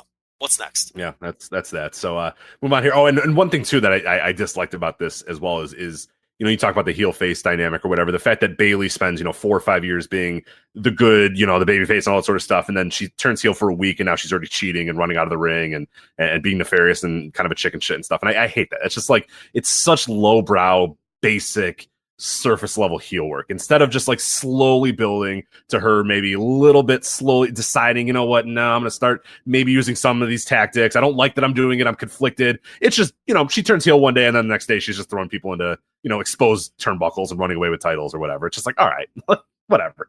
One day you're good enough to win on your own, but the very next day, because you're heel, you can't win on your own anymore. Exactly. Right? I hate that shit. It's surface level bullshit. Well, Rich is a show for children. So we're breaking down a show for children. That's part of the problem here. What's next? So this I did like. Revival defeated the New Day by submission to win the SmackDown Tag Team titles. This was pretty good. I don't think there was a whole lot of bullshit in here, and a pretty well-worked match for 10 minutes. So I enjoyed this one. What did you think of Revival and the New Day? It was fine. It was a fine and a long line of fucking 3.25-star matches on this show. The problem was the finish, which, Rich, I've seen glaciers move across continents faster than this. I mean, what the fuck was it? Why did this take so like this long convoluted setup for the finish of this match? And again, crowd didn't care about any of this. That's the other problem. But yeah, I mean, it was just, I don't know, it was fine. But I'm so aggravated by this point in the show that it's going to take more than fine to impress me, And it's like, again, this is a show written for fucking 9-year-olds that 30-year-olds will defend fucking online, even though it's written for 9-year-olds. It's a show written for 9-year-olds when the average viewer is like 53. Yeah, exactly. It's none of this makes sense. Like, none of this fucking makes sense. And here we are with our blood pressure up. I'm standing and pacing it. I'm sweating for no reason. Yeah. Nobody does this to me. They hurt my body. Like, this is terrible. Why do I do this? Dopey, stupid children's show that 50-year-olds are watching, and we're getting our fucking blood pressure worked up over it. What's that? We're the idiots. Anyway, Alexa Bliss and Nikki Cross, they defeat Mandy Rose and Sonya Deville, Fire and Desire, to retain the women's tag team titles. Do you care anymore about this? It's shockingly inoffensive. It was pretty good. Given the fact that the people that were involved in it, it was a lot better than it had any right to be. Yes. All right, Shinsuke Nakamura defeated The Miz to retain his Intercontinental Championship. Sami Zayn was on the outside being annoying and loud. And Joe, I don't remember anything about this match, so hopefully you do, because I'm reading it and I kind of forgot it even existed. So it's because it was an 8-minute SmackDown match. I mean, this was basically a fucking 4-hour SmackDown is what this was. But yeah, there's nothing really to talk about here. It was fine.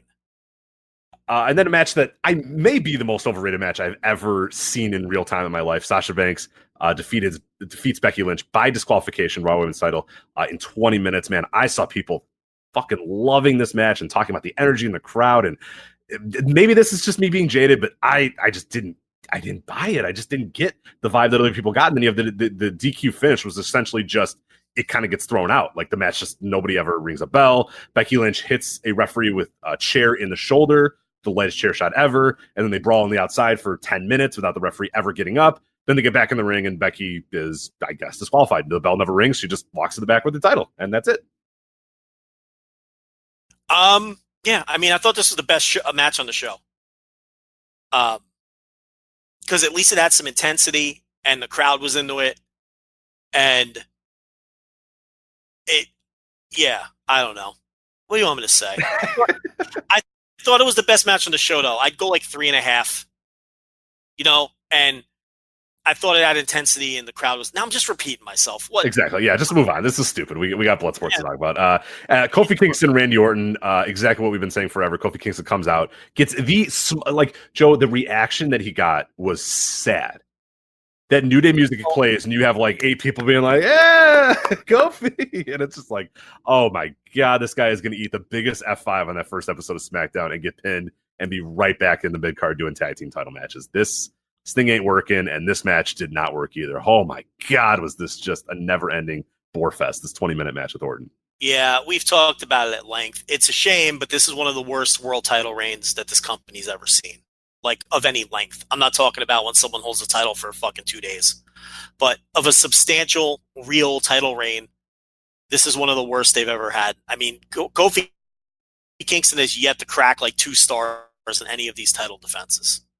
It fucking peaked with the title win, and he should have lost it the next night. That was the story. The story was him winning the title from Daniel Bryan.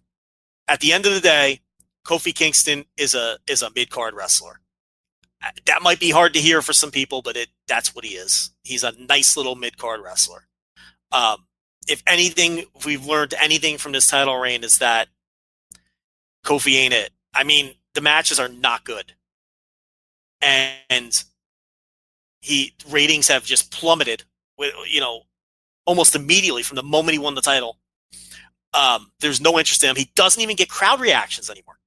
He got no. You weren't exaggerating. This was telling. Crowd. Yeah, go back and watch this. Like, listen to the crowd noise and look at the crowd too. It's not like maybe it was poorly mic'd or whatever you want, and nobody stood up, nobody moved. It was just like, here comes Kofi. Like, okay, here we go. It was startling. Rich, there was a smattering of boos.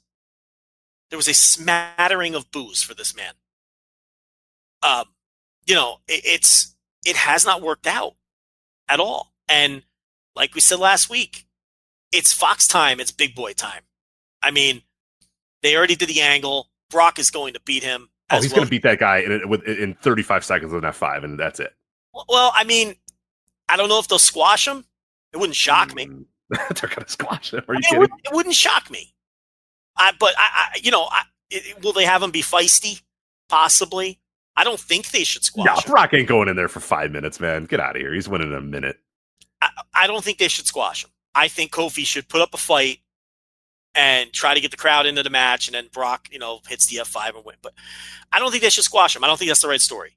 It's not Kofi's. Kofi's story has been the whole fighting champion thing. And I agree. I know what's going to happen, though. I'm with you 100%. Yeah. I don't think they should squash him, but I wouldn't shock me if they do. But I do think they should put the title on Brock. I mean, it's the right business decision. You can't have this guy as your champion on Fox. You can't have this guy who does not get good crowd reactions and doesn't have good matches and just has been bad. Okay, to be charitable, has been neutral for business. We all know he's been bad for business. If you're looking at numbers. As your champion, when this Fox thing has to work. It has to work. You cannot fail on Fox. This is their fucking...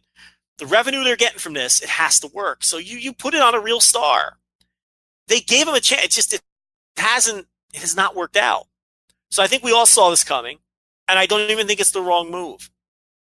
I mean, again, he goes out there and just has a flat-ass 2-star match that the crowd doesn't care about. So, I don't know. It's like a broken record with these Kofi title matches. Yeah. They just do nothing for you. Well, it's such a lame title. It does stink. Yeah, it kind of sucks because there was so much potential in there. And I think that if things went well and maybe they did some things differently, it could have worked. But like you said, at the end of the day, when the bell rings, he's just not bringing it. And I know it's against Orton. I know it's very tough to get, great matches out of Orton. But Kofi is not. We talk about the brass ring or whatever, making it work. I don't think Kofi's out there making these matches any better than they would be if he was in there against anybody else other than Randy Orton. Yeah, got a great match against Daniel Bryan. Again, not too difficult. Join the list, but everyone else he's faced, it hasn't clicked on that same level. And yeah, Orton does drag things down, but Kofi's just not jumping off the screen. He's not. I mean, you can have a good match with Randy Orton. It's possible to still have a good match with Randy Orton. It's not impossible, but he hasn't. The other thing about the Daniel Bryan match, though, is people were invested because the build to that was so good and the story was so good. But again, it should have ended there. He's a guy who's a popular mid-carder. That's what he is. And I think that this title reign has proved that. And, I get, maybe, okay, we're capturing lightning in a bottle here, but it's obvious that they weren't. The story that people wanted here was him winning the title. The story of him holding the title, people just don't find it compelling. Mm-hmm. That's the bottom line. Look, crowd reactions and the ratings and the business metrics tell the story. People are not compelled by this title reign. And on top of that, it'd be one thing if he's out there having killer matches. He's having, oh God, these matches are just so dry on top of it. Right. There's no aspect of it you can defend. There's no aspect. No aspect of it. None. Yeah, Brock has to win. Yeah, and he definitely will. All right, move on here. Last two matches here. Eric Rowan defeats Roman Reigns in a no disqualification match with lots of stairs. Eric Rowan loves his stairs. That is at least in canon that Eric Rowan is a stair guy. Yeah, that stairs match with Big Show many moons ago, but a lot of stairs in this, a lot of fighting on the outside, some table spots. What do you think of Eric Rowan and Roman Reigns? Very bored by this. And the worst part about this, if I were Paul Heyman or Eric Bischoff or whoever, and I really genuinely, truly had power, and it looks like Paul Heyman does have some power. Okay. First thing I would do is ban announcer table spots for a year. Why does every fucking pay-per-view have to have somebody going through in multiple matches? People have to go through these fucking announce tables. Okay. And they're not even big spots anymore because people are so immune to them. They're like transition spots, putting someone through a table. At one point, Roman Reigns went through a table in this match and popped up in like 15 seconds, and then they went and brawled into the crowd. Yeah, they're nothing anymore. They're transition spots. They just exist because you got to check a box of, okay, let's go through the announcers. Like they're utterly meaningless at this point. I'm convinced that they put some of those foreign language announce tables ringside just so they have more tables to break. I mean, there's, why was the German announce table out there on this show? So they had another set of tables to break. for another match. It's bad enough you do it in multiple matches, which takes the steam off of it. Whoever did it earlier in the show, it takes but no one fucking cares about those spots. Don't even get reactions anymore. Rowan put Reigns through a table, it got no reaction, and then Roman popped right up. And they did a walk-in brawl into the, that area, but whatever that area is called, between the crowd, the production area. And then they did another table spot within 5 minutes. Enough with the table spots. It's just the go-to. And I don't know, this was just generic and boring, and it didn't hook me. And I don't care about either of these people, and I don't know. What was the next match? And then the next match, the final match, Seth Rollins defeating Braun Strowman to retain his WWE Universal Championship. Yeah, again, it was fine. Nice little 3-star match. They worked their asses off in this match. They did. But it's like, and here's the other thing. Seth is such a fucking geek. It's like, that's why he's not working either and not connecting. Because he's a fucking dork. Like, why would anyone rally behind this guy? And then on Raw, he gets, fucking Bray, the fucking killer clown, fucking attacks him at the end of the Raw, and the lights are flickering, and Seth's sitting there with his eyes closed, and it's all fucking hokey and melodramatic and nonsense. And, like, Seth is just such a geek, though, that why would I feel bad for him? Like, he's a nerd. Like, I don't know how else to describe it. Like, he's just a fucking, the way his promo style, the way he talks, the way he carries himself. He's like a try-hard geek, and he's not connecting with audiences either, and hasn't since he won the title either time. Count the couple weeks they didn't have it. And they just have a serious, serious problem with creating, and this is not news to anyone, baby faces and baby face champions. They just are terrible at it, and the ones that they have chosen haven't worked, either one of them. And, it's hard to really be super invested in these Seth Rollins matches because, I don't know, he's just a guy that I don't give a fuck about and never will. Yeah, there might be a segment of the audience that's still kind of invested in Seth. I'm kind of over it. I'm kind of done with it. Why are the ratings what they are then? No, it's true. Yeah, I mean, I don't think people are invested in Seth Rollins. I really don't. His title reign between WrestleMania and when he lost it to Brock with the cash-in, ratings were in a free fall. Attendance was in a free fall. All the business metrics are in a free fall. Like Kofi, he gets better reactions than Kofi most of the time, but they aren't like, does he get a superstar pop when he comes out? When his music hits? Oh, definitely not. No. No, I mean, he doesn't connect either. And we've been talking about this for months. And, it's like Braun, I don't know, this whole thing, and now they're moving on to Bray. And the thing about it is, people are into the Bray thing. I am not into the Bray thing. I think it's silly and goofy and nonsense. It's not for me. The flickering lights, the dopey mask, the fucking, I don't need murder clowns fucking snapping Finn Balor's neck and threatening to kill people and spooky music playing. I don't need that in my wrestling, okay? I need one guy has a title, the other guy wants to win it, and they fucking have a match, and they hate each other, and I don't need fucking horror movie in my wrestling. I don't need it. It's why I didn't like Lucha Underground. But I understand that there's some people who are into it. And it's fine. But it's definitely not for me. But at least the Bray thing is something that I feel like is connecting with people. So I have to give it that. Because people respond positively to it. People think it's really cool. Now, look, do I think it's going to run out of steam? I mean, eventually this guy has to wrestle. The bell's going to have to ring at some point. At some point, the house lights are going to have to come on, and he's going to have to wrestle. And he's going to have to wrestle. The way that they can make this work is if they adapt their main event style and say, okay, look, we have him in here. This guy cannot work 25-minute matches. He can't work 10-minute matches. Like, we're going to make these quick matches. He's either going to win or he's going to lose. There's a lot of bells and whistles they're going to have to do, but they're not going to. We know they're not going to do that. They have their house style, and they want you to work a certain way. So Bray's going to have to adapt to that style. They're not going to change 30, 40 years of the way they've been doing main events to adapt to him. But they're going to have to, because once that bell rings, and once you have to have a 20-minute Bray Wyatt match, that's where the problem comes in. I had no issues with the Bray. The Bray Wyatt character was always goofy and hokey or whatever, but I always got there was a segment of the fan base that enjoyed it, that really liked it.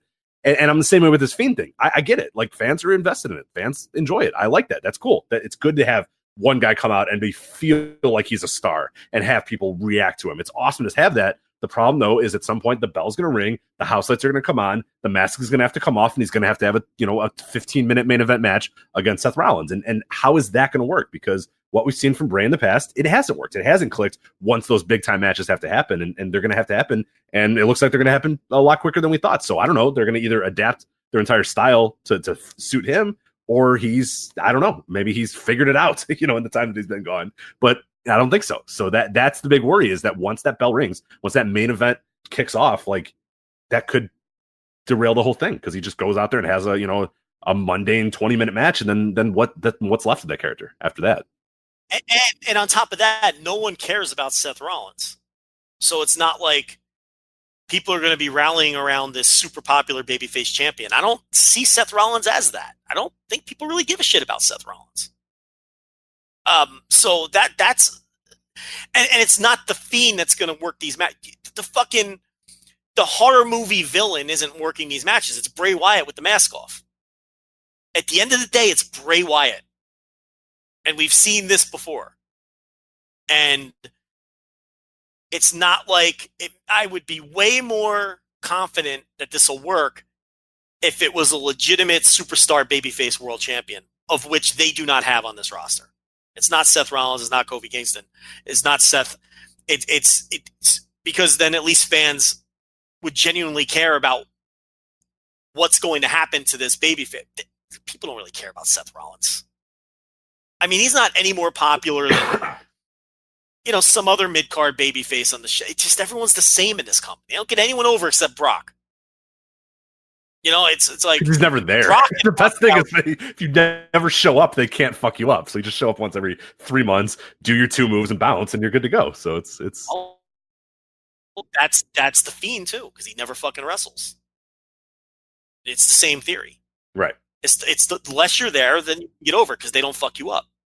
You're there every week, they will find a way to fuck you up, because they're horrible at this. It's a horrible company, horrible at getting people over. That's all there is to it. If people don't like hearing it, it's too bad, because it's the truth. They don't get anybody over. They're doing 2.2 million viewers now. I mean, the only people left are the people that care about Sasha Banks' hair color. That's it.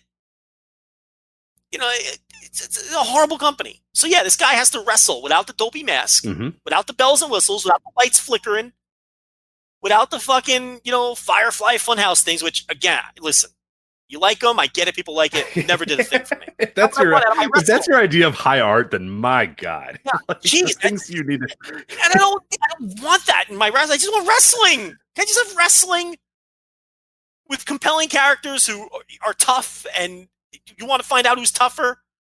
It's why I like Rich. That's why I like Brock. I don't need the other shit. I just need Brock to go in there and fucking beat people up. Maybe that's why Brock connects with me so much, even though it's very basic. Because it comes off like everything that wrestling should be, when everything else they do in his company is everything wrestling shouldn't be. Right. The guy just wants to win the title because when he wins the title, he gets more money and he wants the fucking title because it proves that he's the best in the company. So he comes in, he fucking throws you around, he wins the title, and he proves he's the best in the company. And then he goes away until someone decides they want to challenge him to be the best in the company. Then he comes to the ring and he hits you with his moves and he proves he's the best in the company. And then he goes away. It's perfect. I love it. I love it too, man. I'm still on board. So I didn't even plan on being this negative with this segment. I didn't. It just happened because I fucking hate it. And it's like, you're usually the one that, and I'm always needling you and trying to take you through it and trying to be the optimistic voice. Something snapped in me. Maybe it was watching SmackDown and Raw before I did the show. Yeah, that is not healthy. Nobody told you should do that. I don't know. Rich, all I saw was fucking praise for this Baron Corbin, Chad Gable match, King of the Ring final. Oh my God, Baron Corbin's making such strides. This was such a great match. I'm like, okay, I'll check it out, right? Like, I don't know. I'll fucking watch it. Sure. Be fair. Gotta be fair, right? Rich, holy shit. Please do me a favor and watch this match and tell me I'm not crazy. This was the most basic. I'm not going to. No, I don't want to. I'm not going to. I don't. No. This was the most Baron Corbin match. Like, you've seen this match so many times. Baron Corbin is his usual average, nothing, fucking 5 out of 10 self. And then the smaller, better opponent carries the entire fucking match, bumps all over the building for him, and does all the work. And at the end of the day, you just watched a 2 3/4 star match or a 3-star match. That's what it was. I can't believe people were putting this over as some kind of like breakthrough moment for Baron Corbin or some kind of great TV match. It was every WWE match you've ever seen where the little guy's not good enough and the big guy just beats him up the whole way, and you're supposed to not give the little guy a chance, and he gets you know what? Every Rey Mysterio Jr. WWF match. That's what it was. And he's just hope spots, and then at the end, the fucking big guy hits his finish, and they prove that the little guy isn't good enough. The baby face, they rub it in your face that the baby face that you're supposed to be rallying behind really isn't good enough because he's, small. You've seen this match 1,000 times, except this time it was average-ass Baron Corbin as the big heel, and he's so fucking average and boring, and he's just a guy. And I finished this match, and I was like, what the fuck did people watch where they thought this was some kind of breakthrough match for Baron Corbin or some kind of special match? This was every fucking WWE TV match that you forget about in a week ever. I have no clue what people are talking about with this Baron Corbin Chad Gable match, other than Chad Gable looked really good in the closing stretch, flying around for Baron Corbin, who Baron Corbin's matches with Kalisto were the same thing. Baron Corbin's matches with Dolph Ziggler were the same thing. It's now been 4 years and he's not any better. I have no idea how these people think that this guy is any better. He's the same exact guy. And he's still just an average guy who happens to be 6'6", and they tell you he's 6'8". And if this guy was 5'10", he wouldn't be employed. What does he do that is anything other than average? Nothing. I couldn't believe the praise that this match got. I'm baffled after watching this match, and I'm demanding that you watch it, Rich. Demanding. So you can tell me if I'm the crazy one. Fine, I will. And all it did was make Gable look like a fucking geek. Well, and then guess what happened? Then to undo everything is then on SmackDown, Gable just came out and ripped up all Baron Corbin's King of the Rings stuff. Well, what's the difference? They just told me that Chad Gable they've been screaming at me that he's a short, tiny guy. And they did it during the whole match, too, with Corey Graves. He's so short. Yeah, tremendous humor in this company. Okay? They're screaming at me that he's too small and too short, and then he loses clean anyway. So why would I care that he went and ripped up the fucking rope? Yeah, well, then he threw a hissy fit, and somehow you're supposed to rally behind the short guy that sucks that threw a hissy fit. He's the asshole here. Right. Again, their story. The short guy sucks, and he threw a hissy fit and ruined the guy who won fair and square stuff. And that's someone you're supposed to root for, yeah. And yeah, the guy who won was an asshole and insulting him and stuff, but he beat him fair and square. Why is he even out there? Go back to 205 Live and fucking wrestle Jack Gallagher. You're not in my league. We proved that. That's their storytelling. It's incredible. It's like, I don't know. It's the floor is just, it's like the expectations are just so low that anything that's even mildly okay or passable, the people who watch this company think it's great. An average TV match with a fucking barely average wrestler in a story that you've seen 100 times, and people are raving about it like it was great television. It's astounding. That's how bad they've been, where you get something that's just painfully average and you think it's great. Maybe that's their strategy. Let's be fucking awful for a year before we get on Fox. And then if we're average, people think we're great. Maybe that's the strategy. Maybe it's not an awful one either. Because my God, was that a nothing match with a complete non-entity like Baron Corbin. And now we have to hear about what a great heel Baron Corbin. The last time we heard about what a great heel Baron Corbin was, he drew the worst shitty Tacoma show. Yeah. Oh my God. Stop he drew 2,500 fans.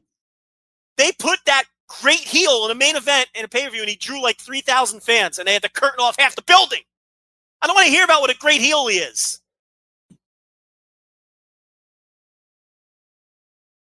I'm sick of it. All right, we got. I'm trying to move on. I'm trying my best. All right, 10 more minutes here. Let's talk about Bloodsport. Bloodsport 2, Josh Barnett's Bloodsport 2. We will not get into the naming dynamics, which annoy me. I know as much as you that this is not actually Bloodsport. It is Josh Barnett's Bloodsport 2.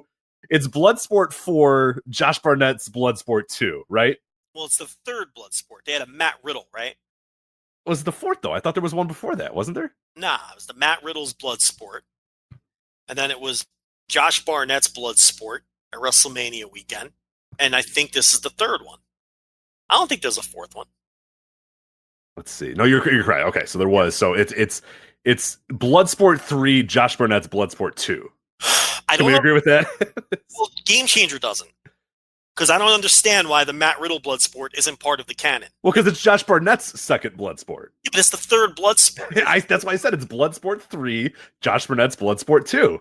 Yeah, which is fucking bullshit. Right? It's First Blood and then Rambo 2. You know what I mean? Like it's one of these Barnett can't ignore that a Bloodsport already happened. I don't like that, and it bothers me. But it's whatever. It is. Yeah. Now abandoned. Showboat in Atlantic City, which used to be a casino. It's no longer a casino. I don't know if it's still a hotel, but they run the Showboat now. It's just an empty fucking. I think they still have concerts. They might have concerts and stuff there. I'm not even sure about that.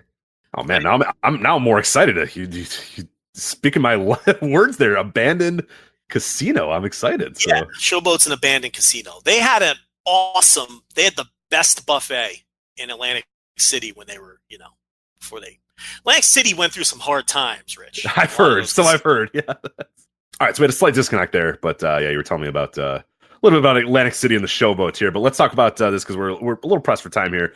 We do want to cover the show though. Game Changer Wrestling Bloodsport 2, Josh Barnett's Bloodsport 2. Here now, Joe, you watched most of the show, so we'll actually let's go match by match here. I think is probably the best way to do it. I saw the entire show. We had Anthony Henry and Zachary Wentz in the opener with 2 dark matches as well. But as far as the actual main show, it started off with Anthony Henry and Zachary Wentz. Anthony Henry beating Zachary Wentz in just a little under 4 minutes. What'd you think of this match? Which, by the way, if you don't know what Bloodsport is, by the way, it's work shoot style fighting. So there you go. Yeah, I didn't see it. I'll tell you when we get to the stuff I saw. So just. Oh, that's right. You saw so you saw the back end. Okay, so this match I enjoyed it. Nice and quick. I think Henry is a guy who you could tell maybe knows a little. Wentz seemed like a little out of place in the sense where Anthony Henry did feel like he kind of knew the vibe. He knew kind of how to work it a little bit. Wentz, I'll give him credit. He tried his best, but I thought Anthony Henry really looked like the better of the two, and it was definitely the better idea to have him go out there and win that. So had no problems with him winning.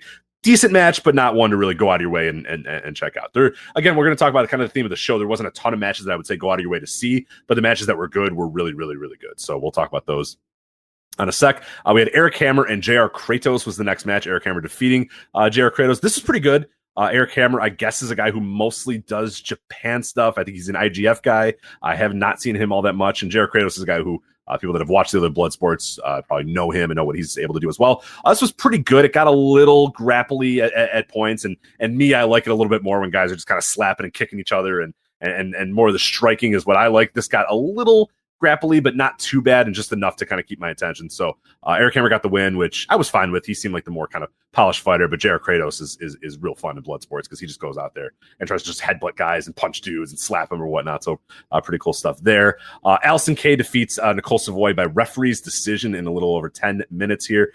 Did not love this one all that much. I saw some people that really, really did enjoy it. I thought Allison Kay was kind of boring throughout this. I think Savoy was pretty good. She had a lot of really good strikes and a lot of really kind of quick offense. But Allison Kay had, it looked like 2 things that she wanted to do this entire match, or 2 things that she knew how to do. So she kept kind of going back to those and going back to those and going back to those and going back to those. Even the commentary kind of alluded to like, oh, there she is with another one of those takedowns. Like it was like she went for the same takedown like 6 or 7 straight times. And it got kind of boring. And then almost pretty much out of nowhere, she got the referee's decision over Nicole Savoy. So this one, I had high hopes going in, and it just didn't quite deliver all that much. Then you have Anthony Corelli, the former Santino, versus Simon Grimm. I loved this match. It's really good stuff. Simon Grimm, which is cool. Oh, sorry. You saw this one too then? Yeah, go ahead. But I'm just telling you. Okay, so you jumped in here. Okay, cool. Good. So you jumped in at this point. What I love too is that Simon Grimm, because it's so difficult in Bloodsport to kind of make characters, and obviously they don't have cheating and they don't have all that sort of stuff. So you're trying to get like a heel face dynamic. This definitely worked. I don't know if Grimm sort of decided as the match was going on, hey, look, they're all on board with you, man. They're cheering for Santino. They want you to beat me, so I'm going to go full on heel. But it was a really cool idea where Grimm was kind of a little bit more of an asshole. He would take a little bit more of some liberties with Santino. And anytime Corelli was getting something going, Grimm would kind of cut him off, and it would get the crowd all upset because they just so badly wanted to see Santino / Corelli go in there and beat this guy. So I thought they did a really good heel face dynamic between these two. And it was 10 minutes, but it flew by. And I think there were some good strikes, some good grapples, but ultimately, I think the most fun match of the early portion of the show. Yeah, I didn't like it that much. I think it's like a replacement level shoot style match, if that makes any sense. Like, I thought it was fine, but it didn't really grip me or get me interested. And by the way, this is a shoot style show. For the people saying that this isn't shoot style, I mean, you're wrong. Well, it's not shoot style, Joe, because people like it and it's entertaining and it hasn't gone out of business yet. So once it goes out of business, then it'll officially be shoot style. So a little harsh from Craich there. A little harsh. I've got a slightly different spin on it, but I like the sassiness. I like the sassiness coming out of Secretly Sassy. Here's the thing. Just because you might not think it's good shoot style doesn't mean it's not shoot style. Just because it's not, a bunch of charisma-less fucking black tights wearing kickboxers in there doesn't mean it's not shoot style. Okay. It could be, if you want to tell me it's bad shoot style, I might not even argue with you. Okay. But to say it's not shoot style just because it's not fucking rings, okay, doesn't mean that it's not shoot style. That's absurd. What the fuck else is it then? Okay. It's precisely what this is. All right. It may not be fucking pancrase or rings, but it's still shoot style. So hearing people say that it's like, what the fuck is wrong with you? Okay. You don't have to like it. I didn't like it. I didn't think this was a good show, but I'm not going to sit there and tell you it's not shoot style just because some of the people aren't good at it or that it isn't, good shoot style. It doesn't fly. Right. It's shoot style wrestling. It's exactly what it was. It's also mildly popular too, and you gotta, if you're, you gotta deviate from that. So yeah, that's the problem. You're right. I mean, it's not quite niche enough for people to give their stamp of approval of, and I understand that aspect of it too, and I know that's where you're going with it. It's not a promotion that died fucking 25 years ago because the style just isn't marketable. So, but I mean, that's the truth. All those I said it too. They all die. I mean, it's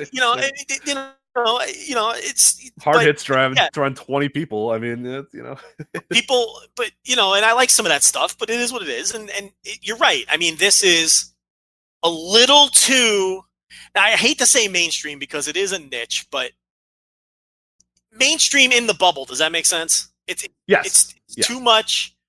Too many people are kind of invading your fucking shoot space. Too many normies are enjoying it, and that can't happen. So we're not going to call it shoot style because it's not fucking underground enough for us. Okay, it's not a fucking grainy VHS with fucking Andy Hug.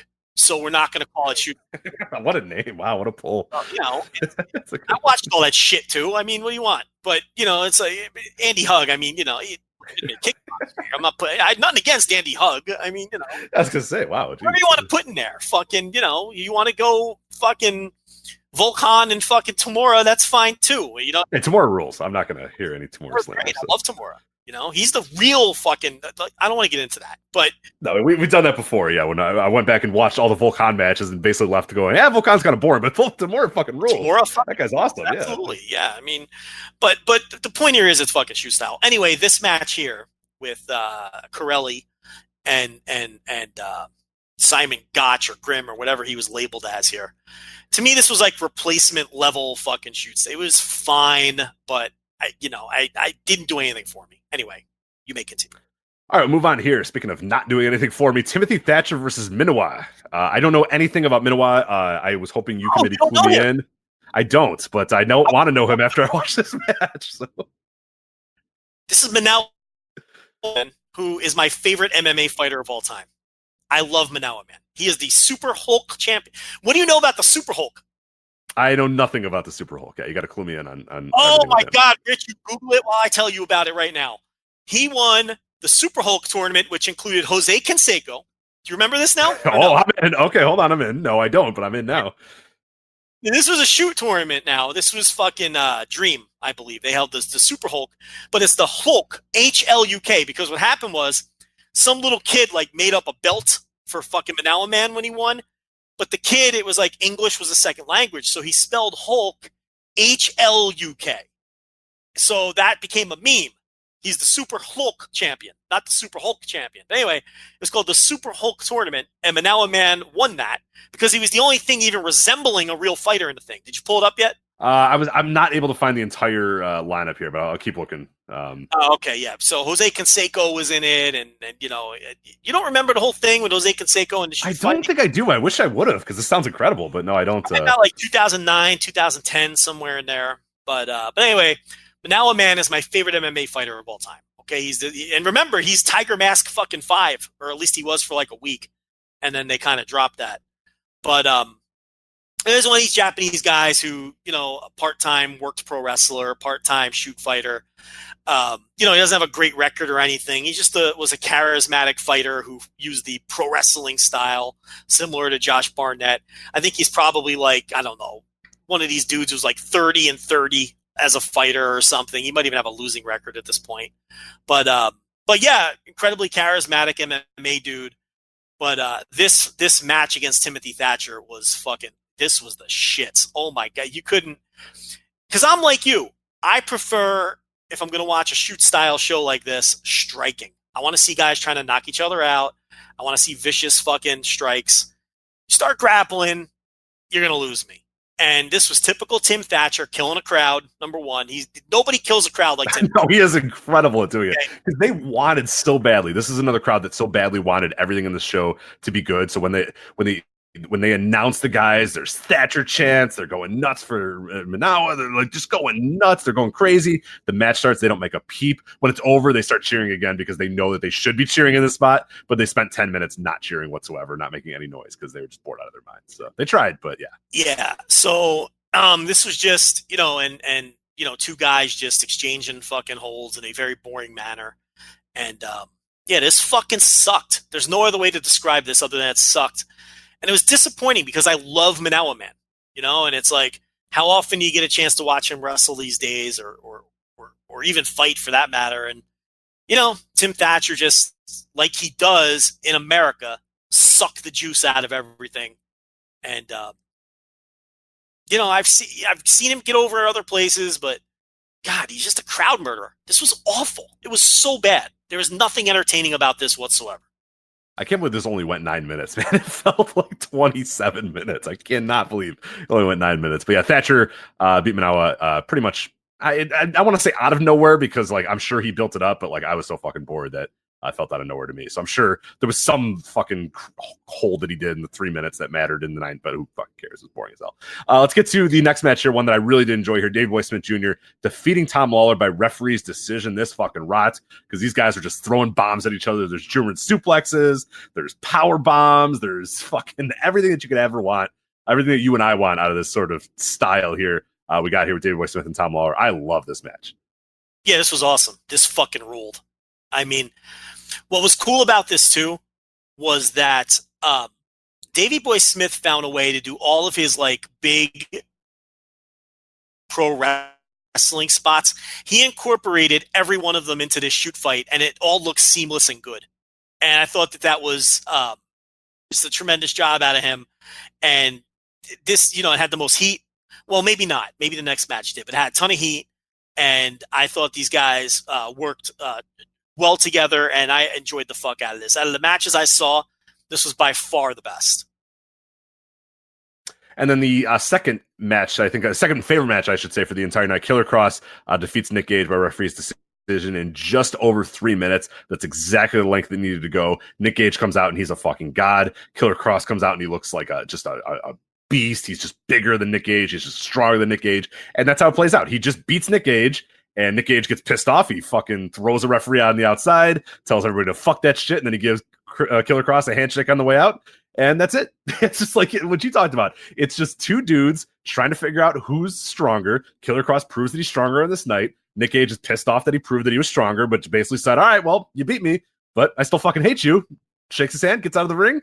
We're good to go, man. That's all you want out of wrestling. This is everything you could possibly want, is exactly this match. This was everything that I love about wrestling, man. 3 minutes, in and out, good guy, bad guy, definitive winner, loser still leaves with his head held high, just perfect. Yeah, and again, Nick Gage isn't a trained fucking kickboxer, but that it's still shoot style. Just because someone's not good at it doesn't mean it's not that thing.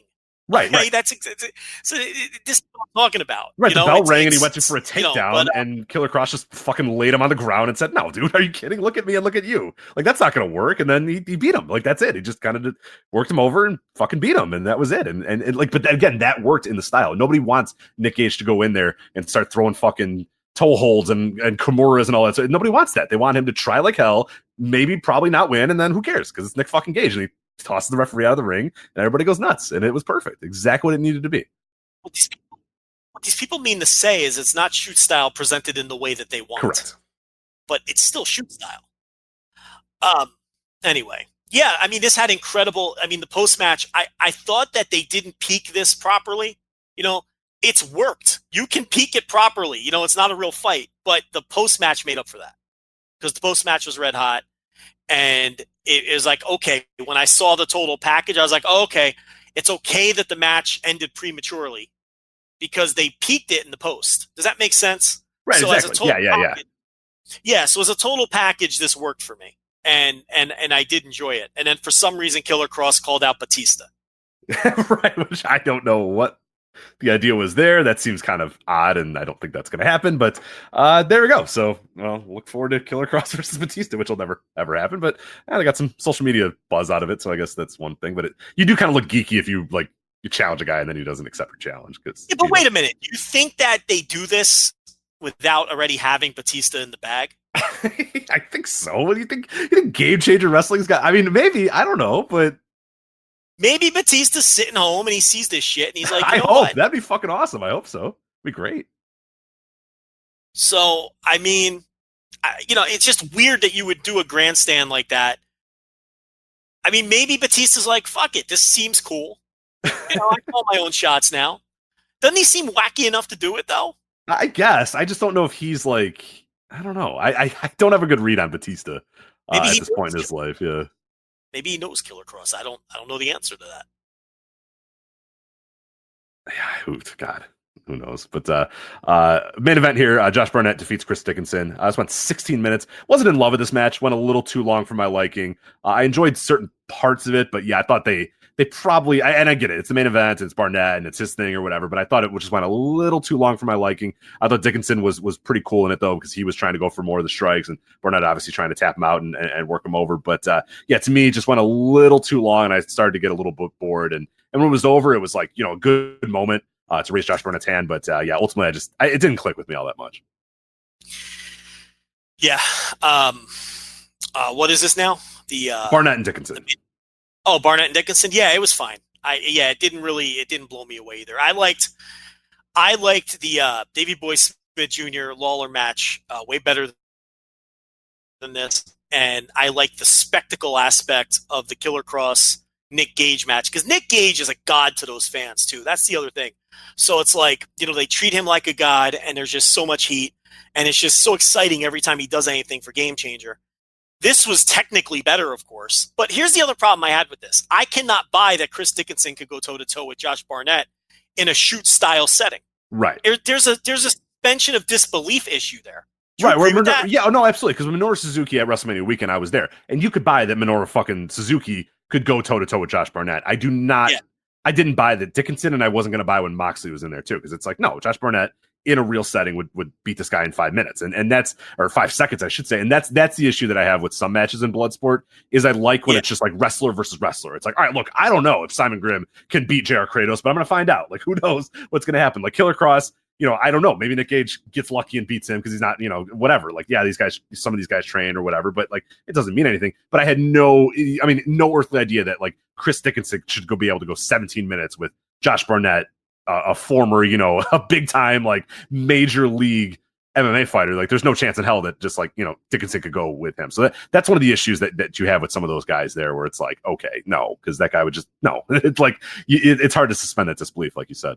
And I feel like there's probably a way to work a match like that to help with those issues. I don't know if they accomplished it though, because I never really, I don't think it was a bad match, but it was okay. And I think part of the issue was, I don't see Dickinson as a real fighter, and I see Barnett as like a guy who was one of the best in the world, whether he was juiced up or not, doesn't matter. I mean, you see a former world heavyweight champion fucking shoot fighter. So against a pro wrestler who I know nothing, who I don't believe has any kind of fighting background. So that was a little tricky. But the work itself was solid. I think Dickinson acquitted himself well in terms of the work, and Barnett is always, listen, I'm a big Barnett fan in a worked and a shoot setting. I mean, I like him in both settings. I think he's a very underrated, pro wrestler, like worked pro wrestler. So the work was good. I just, the match a little long, and it lost me at times, and I had some suspension disbelief issues. Rich, the Super Hulk tournament, you ready for this? I'm ready. Yeah, let's go. Quickly. Very quickly. So Manawa Man beat Bob Sapp in the first round. Okay, so you can't have a Super Hulk tournament without Bob Sapp. No, Bob Sapp is the Super Hulk, but apparently not the Super Hulk. I thought he would. Well, I mean, Bob Sapp, he probably didn't win a fight in the last, 8 years of his career, but he's the perfect kind of guy for a freak show tournament. So Manawa Man defeats Bob Sapp. Jose Canseco lost to Hangman Choi. Yes, Rich, wow. that Hangman Choi. Yes. You just saw it, Kobe. So Canseco had to fight a Freak Show Giant. There was a second Freak Show Giant in this tournament, Jan Norte. I don't know if you remember him. And he lost to Sokaju. Sokaju took out Jan Norte. And the ringer of this whole thing, Rich, was Musashi. You may have heard of Musashi. He's a pretty well-known fighter. He defeated Mark Hunt in the first round. Now, the winner of that fight was more than likely going to win the whole goddamn thing. I was going to say, that matchup seems different than a lot of the other matchups. Yeah, those are Musashi, though, was the ringer. This was the guy that Dream wanted to push at the time or whatever. So we get to the semifinals, because you're probably trying to figure out how Manawa Man ended up winning this thing, right? Yeah. So Manawa Man defeats Hangman Choi easily, as you figure he would. Hangman Choi just, there because he's tall. Musashi pulls out. So Musashi has an injury. He's gone.